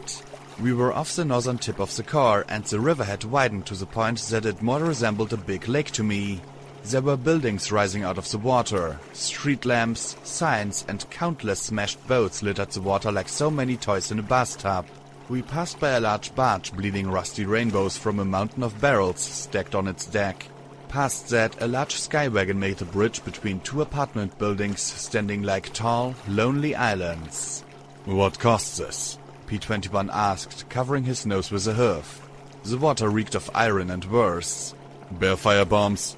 Landslide, the captain said simply, pointing a hoof between the buildings to the north. Used to be a bluff overlooking the river. In the attacks, the entire slope gave way, blocked half the river. There used to be a lot of water traffic too. All those boats and barges just floated about and got snagged up in the flooded ruins. There's a community, a flood stream out here, but I think we'll avoid it tonight unless we have to. She looked at the scummy buildings rising around us. Why's that? 1, because I really don't want my boat stolen in the night. 2, because I don't want a security pony to ride out and try to save the poor fishers. And 3, because I have explosives in the water and I don't want to get blown up if you get a shooty look. Again with a shooty look. I needed to see this look. Fair enough, I admitted, curious about Floodstream and also curious about what had happened in Riverside. Thrush separated watches, putting one of my friends with one of her crew. We found a building with an intact roof and carefully pulled through a fallen wall. Oilcan got out a bucket and put in a few pieces of wood, and Thrush ignited it with a spell. It must be so nice to not be a one-trick unicorn. In the fire she stuck a length of metal that she dropped up against the bulkhead near the middle of the boat. What's that for? Leeches. Don't shoot if you see one. Just give it a few steps till it goes back in the water. If you see something that looks like a big frog, shoot that if you have to, and if you see 2 really big eyes and a mouth the size of the boat, do every pony a favor and keep quiet so we can die peacefully in our sleep, she said with a wink. You watch the front of the boat, I'll watch the back. She levitated an egg timer, cranked it for 2 hours and settled back against the frame as the rest went below and closed the hatches. Thrush and I wrapped ourselves in blankets as a veritable cloud of insects seemed to rise from the water and seek out every uncovered inch of pony flesh. The smoke from the fire in the bucket seemed to help keep them away a little bit, but I was smacking my hide raw with magic trying to swat them all. Thrush didn't seem that bothered with them. So Thrush, why'd you say you killed your dad? I asked as I looked at the dark walls of our shelter, glad my eyes could pierce through the shadows. Boy, you sure know how to slide into a conversation topic, don't you? Thrush said after a moment. We were in the Servine Isles trying to find a new water jet talisman for the seahorse. We snuck into a pirate camp. Pirates? I glanced at her head with a little smirk. Raiders on water, only not as nice. Pirates like to keep mass around for proper raping. Draw it out over a few weeks before killing you. Anywho, we got the talisman, but there were a whole slew of slaves too. I wanted to free them, but 12 ponies sneaking through the jungle makes a lot more noise than 2, and they came after us. Dad got injured and told me to take it, get the hell out of there and make sure every pony knew he died a big damned hero. I took the talisman and abandoned him. Heard the shots and then him screaming. Got back to the seahorse, sailed away. She pulled out my bottle of whiskey. Hey!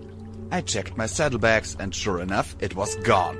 I gave her a sharp look, but from the distant stare on her face, I couldn't exactly blame her. So, some regrets, I take it? Every damn day, she replied with a merciless smile. What gets me the most, though, is that I pay it over and over, and no matter how I try and look at it, it was my choice that killed him. If we just let them locked up, he'd still be drinking and wenching all across the ocean. She passed me the bottle and I took a pull, smacking at the biting bugs with a hoof. How about you? She asked as she stoked the fire in the bucket. Regrets? A few. One big one. Broke into a sealed-off section in the Fluttershy Medical Center. There were a bunch of colts and fillies kept in some kind of stasis. They'd been trapped like that for centuries, dying of diseases and injuries that couldn't be treated. They'd gotten control of the maintenance robots and killed the nurses. Skinned them. Killed whoever entered that part of the hospital. We severed their connection to the robots. Then I had to choose whether to pull the plug or leave them locked up and trapped like that. You pulled the plug, didn't you? She said with a smile. I nodded and she sighed. Yeah, what I figured. Because that's a hard choice. Leave them locked up, tell yourself some pony else will take care of it. Maybe they do, but maybe they don't. The fact is, sometimes there is no right choice. You're damned either way. The whole world is like that. Damned if you do, damned if you don't. I listened to rain falling on the gurgling water outside. So what do? She gave a dry laugh. Say fuck it and go on living either way. 'Cause part of living is being damned and the only other way to get out of it is to stop living. I thought about Priest and the Crusaders, Bottle Cap and Dusty Trails, and even Caprice in her sick way.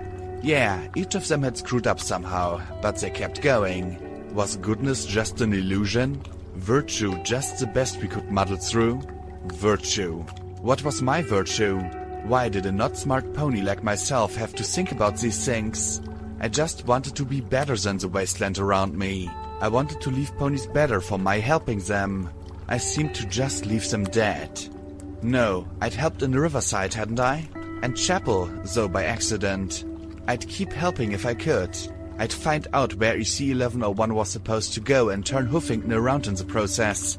I could do it. I had to. If I couldn't, then I'd be really and truly damned.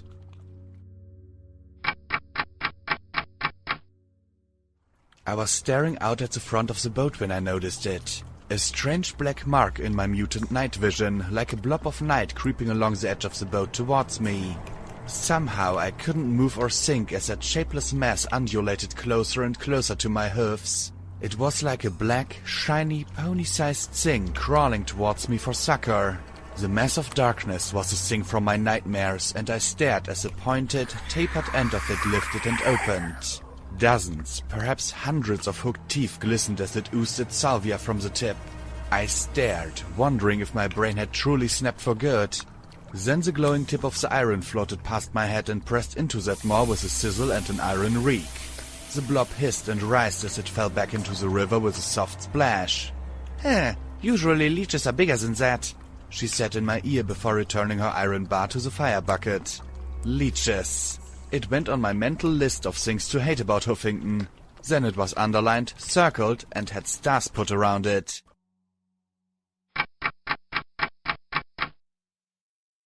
The atrium of 99 was the heart of social life in the stable. Ponies came into the open space to discuss their jobs and the few recreational activities various ponies organized. The stable picnic allowed a few dozen mares to gather, spread out blankets on the metal floor, eat some recycled chips, and pretend that we were all on the surface rather than think about our current situation.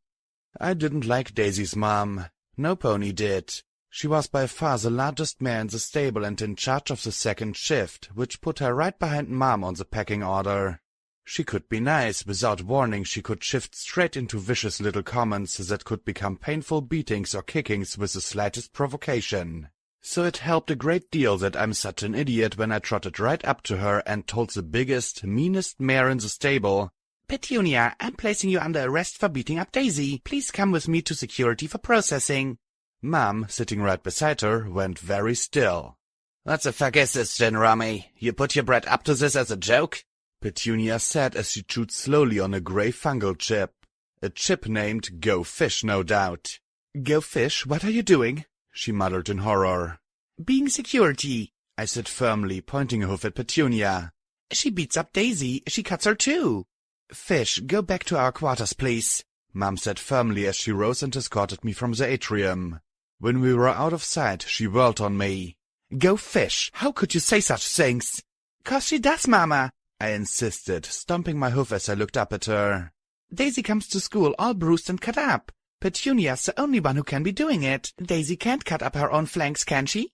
Mom looked at me steadily, closed her eyes, and sighed as she shook her head. Without another word, she led me up to Daisy's apartment and opened the door. Daisy looked up in shock, wiping tears from her eyes. Mom looked at her.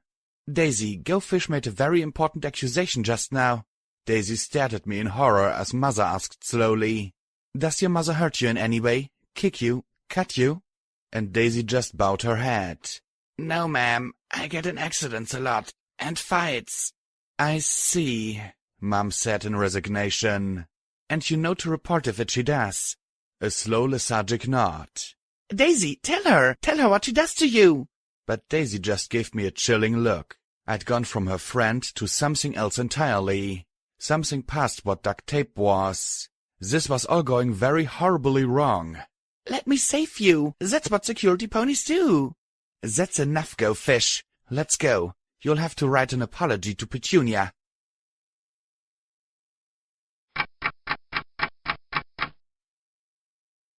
I woke to the creaking rock of the boat and the sound of P-21 breathing nearby, and some pony else. I glanced up at the sight of Lacuna with her horn touching mine, my eyes going wide. You have interesting dreams, Blackjack. You can read my mind? I thought at her, trying not to think of a slew of expletives to add to that. Like this, yes. And why are you reading my mind? You have interesting dreams. She repeated with a tone of amusement. And this way we will not wake the others. I am not okay with this. I thought back at her. Have you done this with the others? Wouldn't you? I desired to see if you meant me any harm. And what about the other way around? She followed up with a simple, I'm sorry you can't trust me yet. Considered what she'd just done, that statement was more than a little ironic. Yeah, the telepathy thing is freaky. And sneaky. But you know we don't want to hurt you, right? Your blue friend does. He wants to hurt all of us. And he wants to help all of us. I cannot imagine a more conflicted male. I sighed. P21 still wasn't over everything that I'd done to him. When I heard a pony, I left scars. Deep ones. Just like Daisy. What happened to your friend in the stable? There's this one door with a faulty electric motor. She let her mom in there, brought the door down on her head. Said it was an accident. I never went near that door again. I never knew if she was inside, waiting to crush my head like a grape. She took her mom's position, and that was that. Do me a favor, all of us a favor. Stay out of our heads. I thought at her as I looked up at her. Of course. Good night, she said as she pulled her horn away from mine with a parting, Sleep tight. Yeah, sleep. That wasn't happening.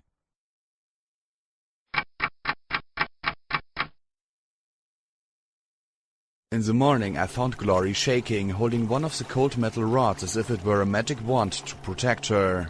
P21 was as far from the water as he could get, and Rampage was roasting a chunk of leech over the coals in the fire before laying in. What? It's good. She protested as she chowed down on the rubbery meat. Another day and she'd be at her adult weight again. The seahorse crept out into the flow, the morning glow barely starting to illuminate the clouds to the east. Everything was coated in a sickly sheen of black mold and rotten fungus. Not true growth, but the only slime that could spread in Huffington's enervation fields and tainted waters. Now that we were moving, I turned on the radio, hoping to hear more of the stable dweller and things around Huffington. About an hour after I turned it on, the familiar voice of DJ Pounds readdressed the Huffington region. And to all my listeners out east, I'm afraid there are some ugly times. A veritable army of raiders has popped up in the north. They've hit every caravan and village from Toll to Megamart. These raiders aren't the normal, half-starved psychopaths you're used to either. They're healthy, they're organized, and they're eating every pony they can get their hoofs on. So, who is responding to this menace? Well, not the Reapers. No, they got their hoofs full trying to harass river traffic and seeing who is the most badass pony in Equestria. And it's not the Steel Rangers, oh no. They don't interfere with locals, and they're busy stockpiling every bullet and missile they can get their hoofs on. And it's not the volunteer corps either. Come on, Enclave, if you really want to help, do you have to be so incompetent? I'm not saying you're not trying, but is this the best you can do? Unless one of these three powers wants to pony up, things are going to get pretty brutal pretty fast. Otherwise, we'll just have to cross our hoofs and hope that security can do something about it. Because once they strip Huffington, it's just a hop, skip, and a jump to Manhattan. So, move your little rump if you can, security. Folks need you more than ever. Thrush looked at me with a curious smile. Well, you've got an interesting time ahead of you.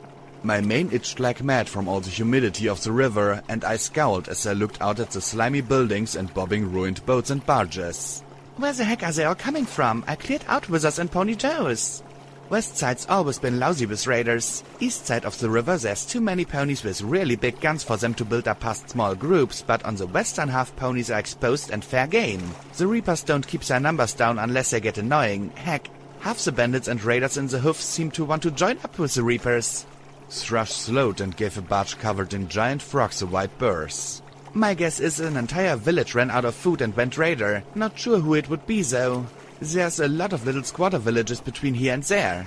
In other news, more tragedy in the hoof as I've confirmed that the village of Riverside has gone silent. There's no activity in the community at all. No bodies either. Either the raiders got that far south or something else happened is unclear, but the entire town's been hit.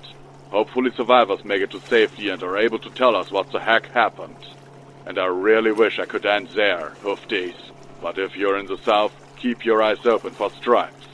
There's been reports of zebra sniper teams working all along the Lunar Space Center and Black Pony Mountain targeting ghouls, society farms, and even taking a few shots at the skyport. Please note this seems to be only a small group of a tribe, and don't take it as an excuse to butcher every zebra from Glyphmark to Rome, people. And while normally I would nip down for some cheese and wine at the news of Paradise getting its just rewards, I'm afraid I can't. Looks like Red Eye's put his hoofs down and has taken control of the slave market directly. So expect your local slavers to be really interested in grabbing you, your loved ones, and any pony else they can, because Red Eye wants them all. No word on what happened to Ursery, but it's to my grudging regret to report that Redbeard was impaled on his own radio tower. Red Eye, it's called Temperance. Look it up. I'd tell you to look up Restraint too, but then you'd get all hung up on the collars and chains. And that's the news from around Hoofington. I know things are always tough, but you always hang in there. If ponies don't help each other, who will? I said hard. Riverside gone? What had happened? Had Rover decided that ponies couldn't be traded with and murdered the survivors? Had Riverside gone and invaded en masse after we'd cleared out the traps before Rover could replace them? Or were there other raiders we'd missed that wiped them both out? I thought of Fifi and Granny Fishy. What had become of them? Damn it, why did this keep happening? Still, Paradise taken over by Red Eye? I doubted that the bounty on my head still existed. I really would be glad to stop running across zodiacs and desperate ponies.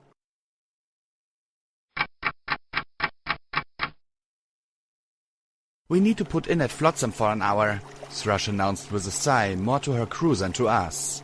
Anchors owes me a barrel of tar and at least a case of spark batteries. She looked at us. I'm invoking Rule 1. You go wandering around Flotsam and I'm leaving you here. This isn't like Riverside. Half the ponies here will shoot you in the back and claim they found you in the river. The other half will shoot them in the back. So just wait here. Tar Boots and I will be back straight away. I blinked. Why was every pony looking at me? What? Skimming along the water, we approached what looked like just another logjam of wrecked barges and ships, except that these looked even more mangled and twisted. It wasn't until we got closer that it became clear that these weren't an accidental mashing. 2 barges had been welded together into one immense platform, and dozens of cargo containers had been converted into rusty shacks. 4 large cranes trailed in the water, and there were countless nets and smaller cables dangling in the water. As we pulled close, one of the nearest cranes lifted a massive metal claw, spraying water and mud, and dumped the entire mass onto an open deck. The claw moved away, and a half-dozen ponies began to pick through the sludge for anything of value. It sure didn't seem like a very good deal, but I saw them going immediately for pink healing boxes, ammo crates, and any remotely valuable piece of scrap. What a life! We pulled up, and immediately a dozen ponies looked at us with blatant speculation and sharp calculating stares. I just stood on the roof of the wheelhouse and looked back with Taurus's rifle beside me, giving them my own baleful stare. Eventually the group mostly dispersed, but there were always eyes on the boat.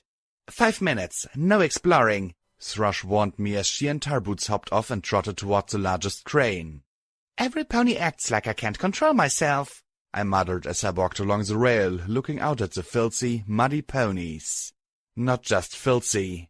Half the ponies I looked at were deformed, a bent horn here or a twisted hoof there. Some had grotesque tumors sprouting from their hide. What happened to all of them? Glory asked softly. Taint, Olcan replied simply. It's in the water. There's nothing to eat but things that live in the water. They absorb the taint and it gets transferred to any pony that eats them. All of us glanced at Rampage. She blinked. What? I just got disintegrated. If taint can still mess with me after that, then find me a big barrel of the stuff and we'll see if I can die from it. She had a point. I suppose if she got too mutated, she'd just walk towards Hoofington and come back fine. Then there was a sound of yelling and screaming. A colt had apparently found a sealed gun case and had pulled it free of the mass. A larger, scraggy mare was taking issue with his find and lifted her hoofs to beat on him as he hugged it for dear life. Okay, not exploring, I started to say as I rose. Just going to kick some ass. You can't, Seabiscuit said as she grabbed my hoof. Oilcan added gravely. You just make yourself free game and us too. I gritted my teeth in frustration. Then there was a jerk that made the whole boat rock, and I blinked as I looked around for the source. Rampage was gone. She landed like a candy cane-strapped meteor on the back of the mare, knocking her flat on the deck beside the terrified colt. Aggravated assault on a minor. She yelled as she cupped the back of the mare's head in her hoofs and slammed her face into the neck. Premeditated foal abuse. She slammed again. Resisting arrest. And a third smash that finally made the mare spasm, her face covered in blood as Rampage stood and snarled at the crowd. Who feels like being an accessory? Apparently, they all did. Rusty spars of steel, hooked poles, jagged blades, and baseball bats materialized in the crowd around her. I stared as I watched her cutie mark swirl into that strange zebra glyph as she rose on her back hooves. They surged en masse, but with a hop she jumped clear over the leading edge. Then she was a one-pony wrecking machine, her hoofs seeking the joints, ribs, and necks of her enemies.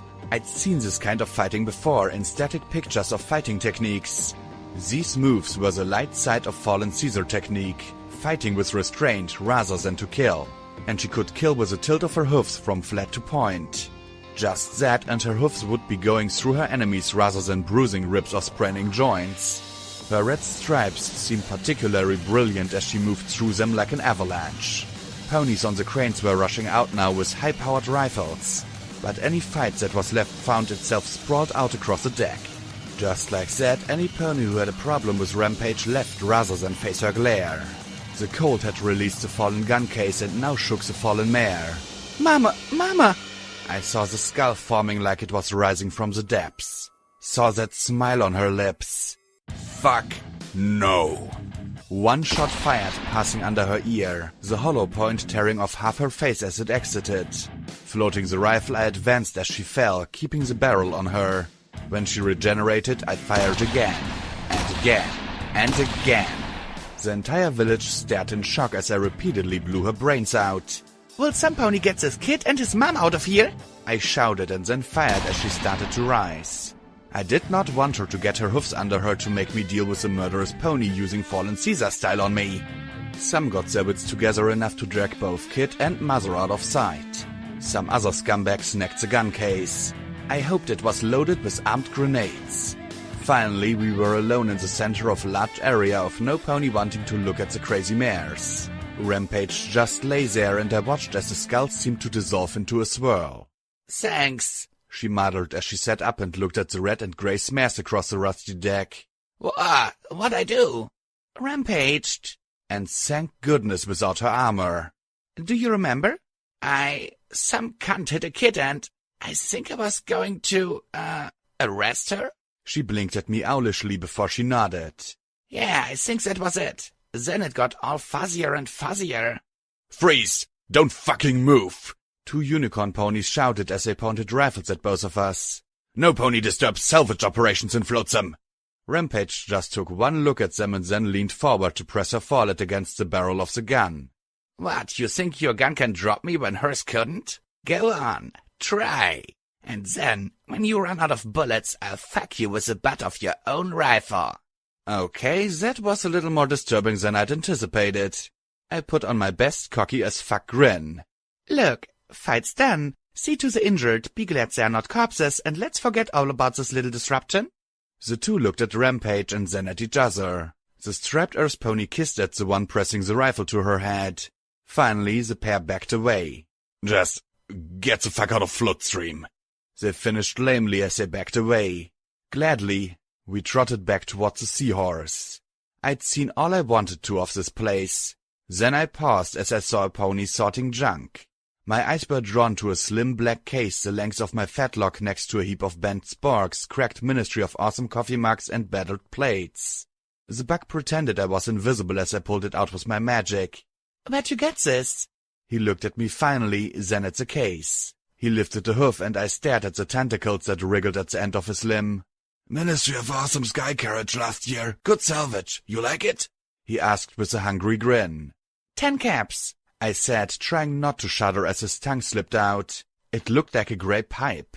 He seemed to struggle for something to haggle over. Charity would have owned him. It's very, black and shiny. 50 caps. I looked at him flatly. 10, and I'll throw in 2 cans of cram. His eyes lit up. Done. We got back on the boat and I touched the sleek black case. There was a soft click and it opened in my hooves. Inside gleamed the massive magical shell and a folded-up note. Rainbow Dash, you seen anything like this before? That nutjob Trottenheimer whipped it up. Does it have anything to do with the work he did for you? I carefully slipped the silver bullet into my packs. 10 minutes later, Thrush returned. She looked at Oilcan. So, did she? Leave the boat? Sure, Oilcan said with a smile. Tarboots started to grin. But not to explore or help any pony. Her friend decided to administer a little law enforcement and she jumped out to haul her back in. Then Oilcan looked at me with a disturbed little smile. After shooting her in the head, repeatedly. It takes a lot to get my attention, Rampage replied. The pair looked at each other. Well, I bet she'd leave to help some pony. You bet she'd explore. Oilcan said she'd wander off being bored. Damn, I guess none of us win. Wait, you bet I'd leave the boat anyway after telling me not to? I said sharply, feeling slightly hurt. Course we did, she said as Tarboots passed the box to Oilcan. Her lips split in a grin. You don't think I'd stay put if some pony told me not to, do you? I wanted to cry. I'd tried to be good and stay put. I had. Was I really that predictable? From the smirks, yes. Yes, I was.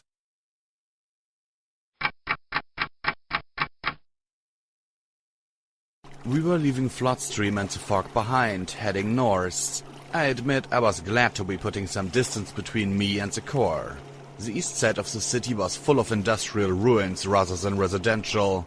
A number of huge rusting tanks and containers rose from the crumbling buildings like fungus.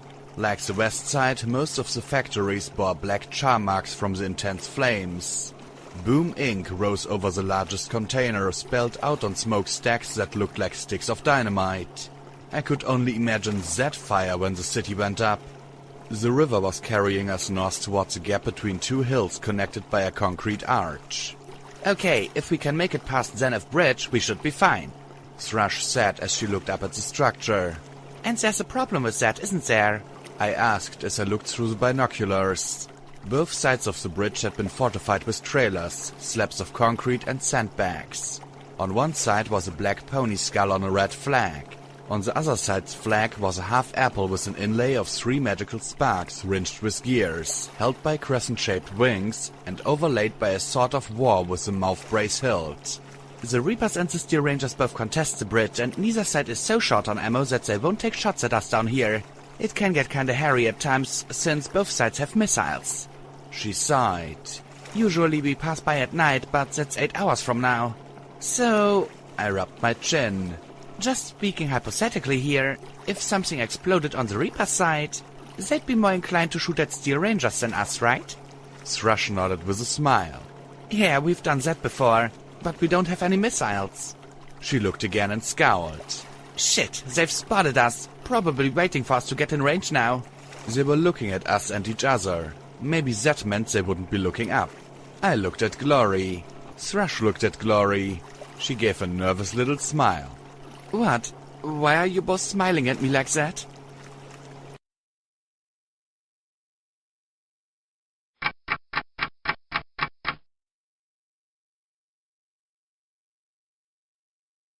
Five minutes later, the Seahorse barreled past the bridge as Gatling guns hummed, missiles exploded, and grenades popped in rapid-fire succession.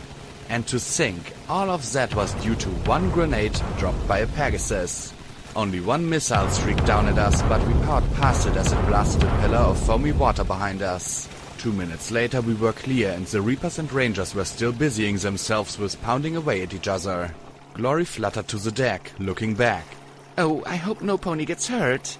Given that they were both using missiles, I wasn't counting on it. Look at it this way, they can stop firing anytime they like, Thrush said with a grin as we powered down the river to the north. From the rattling of guns and the boom of missiles, that wasn't going to be anytime soon.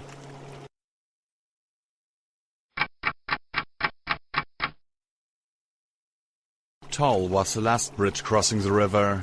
Much lower than the Zenith span, it had a section that rotated in the middle to allow ships to pass on either side. That center span held the village nestled right on top of the powerful drives that moved the bridge. Fortunately, it was open and the seahorse just powered past with a wave at the scowling ponies, whom I was sure did not like getting cheated out of payment. The bridge past the turnstile to the west showed recent battle though, and some of the craters were still smoking. With the last obstacle out of our way, we powered down the last mile of river and into the sea. I'd never seen the sea before, never imagined it, never could imagine it, not even from the little grey pictures in books I was too bored to pay attention to. A great leaden sheet of rolling water stretching as far as the eye could see. Half of it was obscured by a port to the east, but my eyes stared out further and further till my gaze reached the horizon. Far off I could see strips of blue. Suddenly I didn't want to stop. I wanted to ask Thrush to continue on out into that great open emptiness and get away from the nightmare that was Huffington. I wanted to leave it all behind for good. Cards shuffled in my mind and I let out a long sigh as I looked to the west at the large hills over the sea. I couldn't go, no matter how much I wanted it.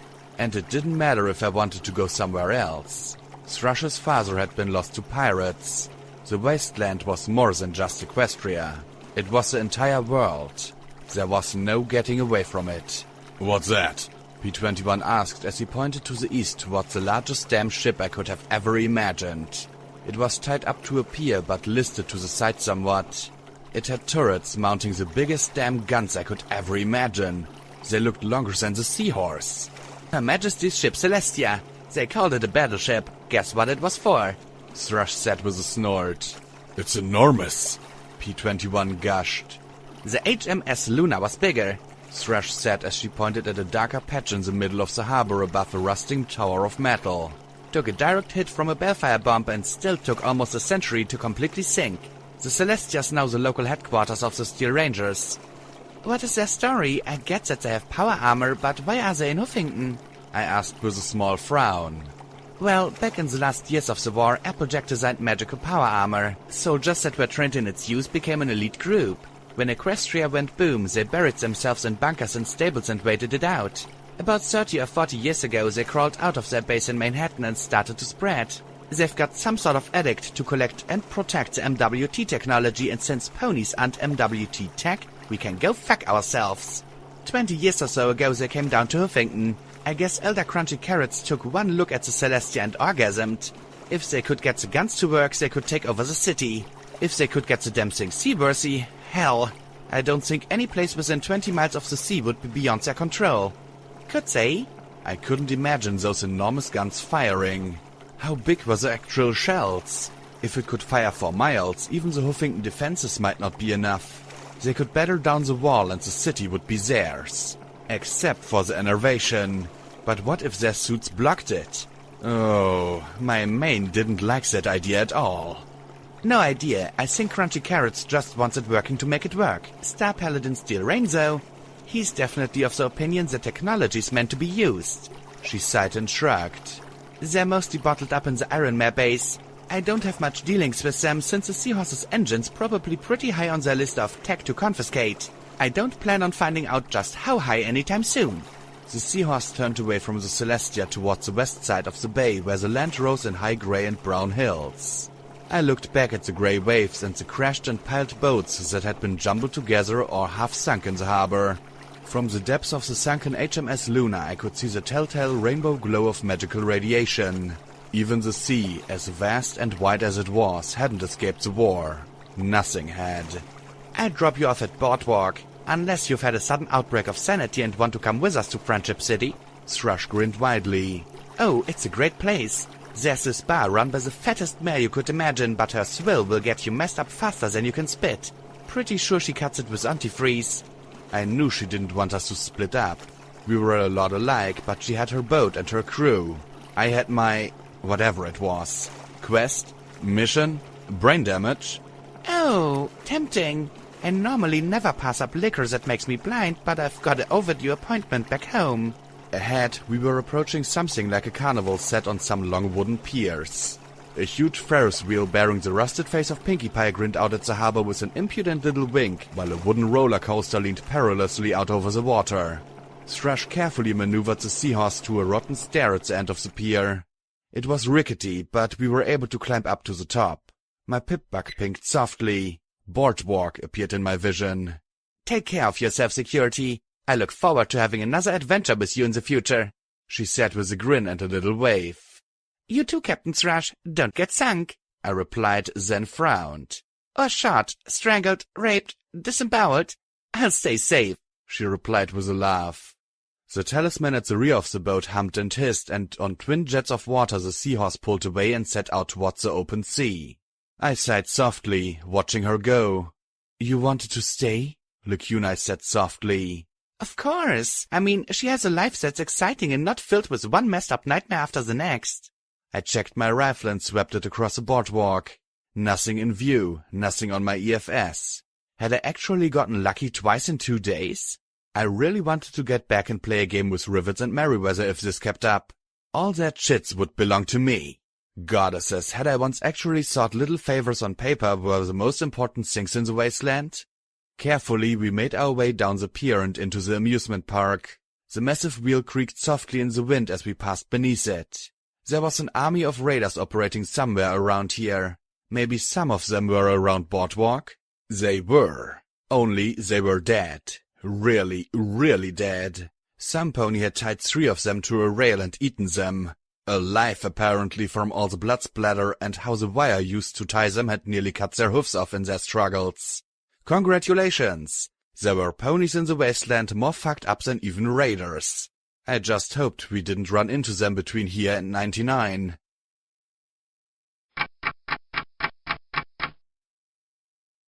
The path home had an interesting sense of déjà vu behind it. Despite the fact we'd run in an entirely different direction, I still kept looking for the farm with flooded fields or the ruin where we first met Watcher.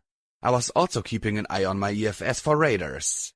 We kept coming across signs of them. A bloody Brahmin skull hammered into a tree. A pony stretched over a stump before being eaten. I didn't check that closely, but I couldn't imagine that had been the only thing done to her. The broken soda bottles near her hindquarters were evidence of that. In one's clearing, we encountered 2 bucks completely torn to pieces, the remains thrown like garland over the dead trees and thorny bushes. Even their skulls had been pulverized. The only thing not destroyed were the genitals. The specificness of that carnage made my mane crawl. I didn't like it. These psychopaths were way too close to my home, but I needed to check and make sure it was safe before hunting these fuckers down. Then I spotted it. Even Deus hadn't blown it off its hinges, apparently. I picked my way towards it, looking down.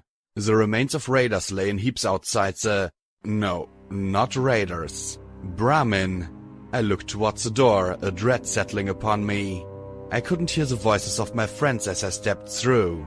The short dark tunnel downwards was filled with a sweet stench of carrion. Down and down I moved, faster and faster, ignoring the shouts of my friends as I raced to the bottom. If the door was open, if the raiders had gotten inside... But no. I gave a sigh of relief as I saw that the door was closed and secure. Perhaps the raiders had tried but failed. I smiled as I rested my head against the metal surface. Lifting my pip-bug, I activated the overmass override for the door. There was a mechanical groan, then a hum. Finally, I could see Mom, midnight, sleep in my own bed, play a game with Rivets. I was home.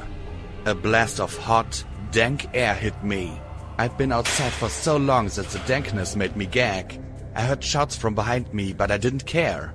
I toggled in my mom's tag and was astonished to see that she was in the atrium, right through those doors. I walked to them and squeezed through the gap before the door finished opening.